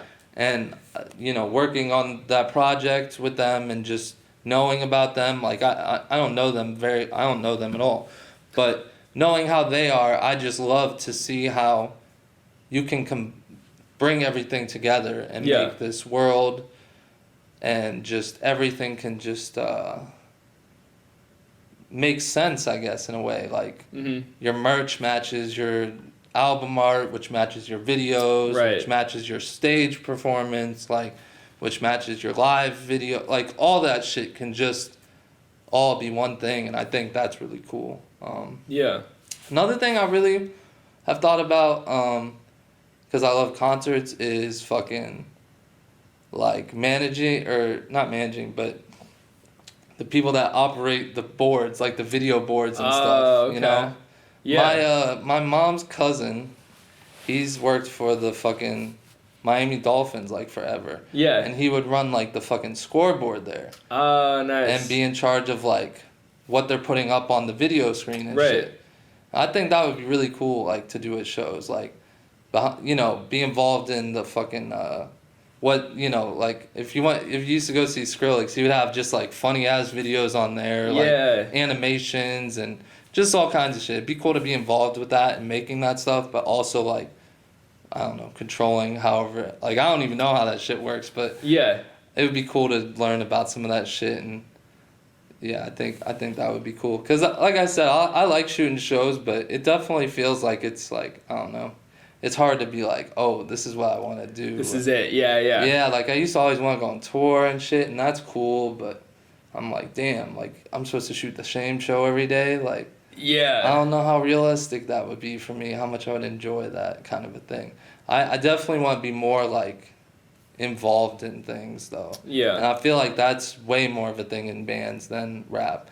I've tried to be involved in rap, and rap, it's cool, but like I said, it still kind of comes down to this one person, and at the end of the day, you're just selling this person. So I don't know, I think that's cool, but I like the idea of being more involved in like an idea. And that's super cool. And I've seen, I don't know if you ever listened to Drop Dead Gorgeous, but back in the day I saw them, it was like their last show, I think it was Detroit or whatever, and they had not one light on stage. It was this big screen behind them. And I wasn't even like the biggest fan of them, but after that I was like, these guys are incredible. Like it was all footage like thought out to the music, and I was like, that shit is really cool. Like, people don't do that. An hour performance, it's like, bro, you could have a whole thing that interrelates with the songs. Or, like I said, I go to festivals and shit, and that's definitely where you see that kind of stuff.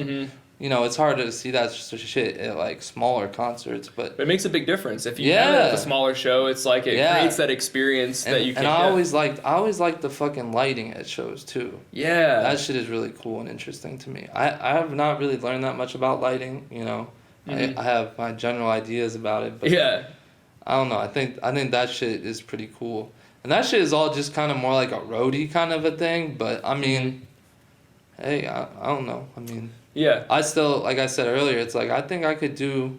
I like the world we live in where I don't have to do just one thing, Like I can do this or I could do that, and I feel like now more than ever it still is true. Like if I wanted to go fucking do this for this band, or you know what I'm saying? Like I feel like I could work with one or two bands and like get to like creative direct a bunch of things, and we're gonna make this big video, and like. I feel like there still is so much I could do in that kind of thing.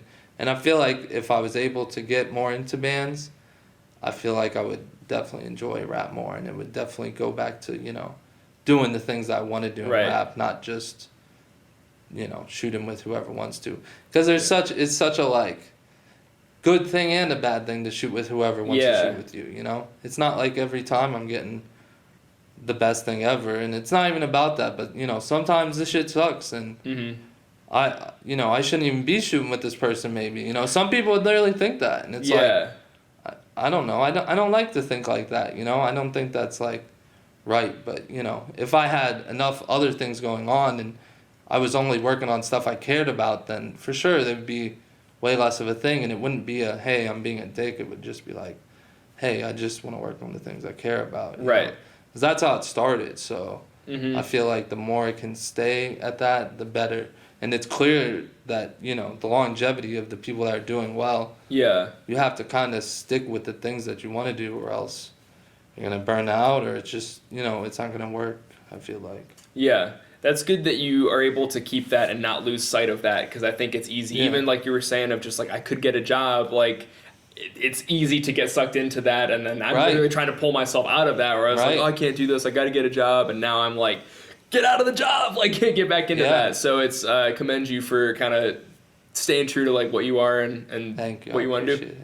I try. I don't know. Like I said though, you know, I'm not perfect, and life happens too. You know, like you can only do what you can do. Everyone's human, so I feel like not everyone can fucking make music videos for a living too. Right. Hell, maybe one thing I've been thinking lately is like how I had always had this thought, because I always got into this shit older, but you know, I always thought, I'm not going to want to be in my mid-30s making fucking the same music videos. Run and gun music videos. So something has to change at some point. And it's like, well, you know, it's either going to have to be them or me. Right. And they're probably going to, you know, those people, there's going to be other people that would be willing to do those things. So I'm going to be that one that has to change. Because, hey, if they want the run and gun video and I'm not doing those anymore, then they're just going to hit up the other guy, so... Plus, you can't control them, but you can control yourself. Right, so, exactly. Kind of the whole thing, Right, and the idea of relying on them... Fuck that, never rely on a rapper, that's for sure. Exactly. The worst mistake you can do. Anything else you got to know about Nightrunner? No, that's definitely it. Smoke some fucking za. Smoke some za. That's all we got to say. Any shout-outs, anything? Any closing statements, closing arguments? Shout-outs to Duke Dumb. Shouts out Duke Dumb. I think we smoked the record, too, by the way. I think no way. I hope not. I'll have to check with the timestamp or something like that, but I'm possibly, potentially, we might have just passed Doof. What can I say? Oops. Gotta have to come do another interview, Doof. Smash it. We'll do a 6-hour one. No cap. Yeah.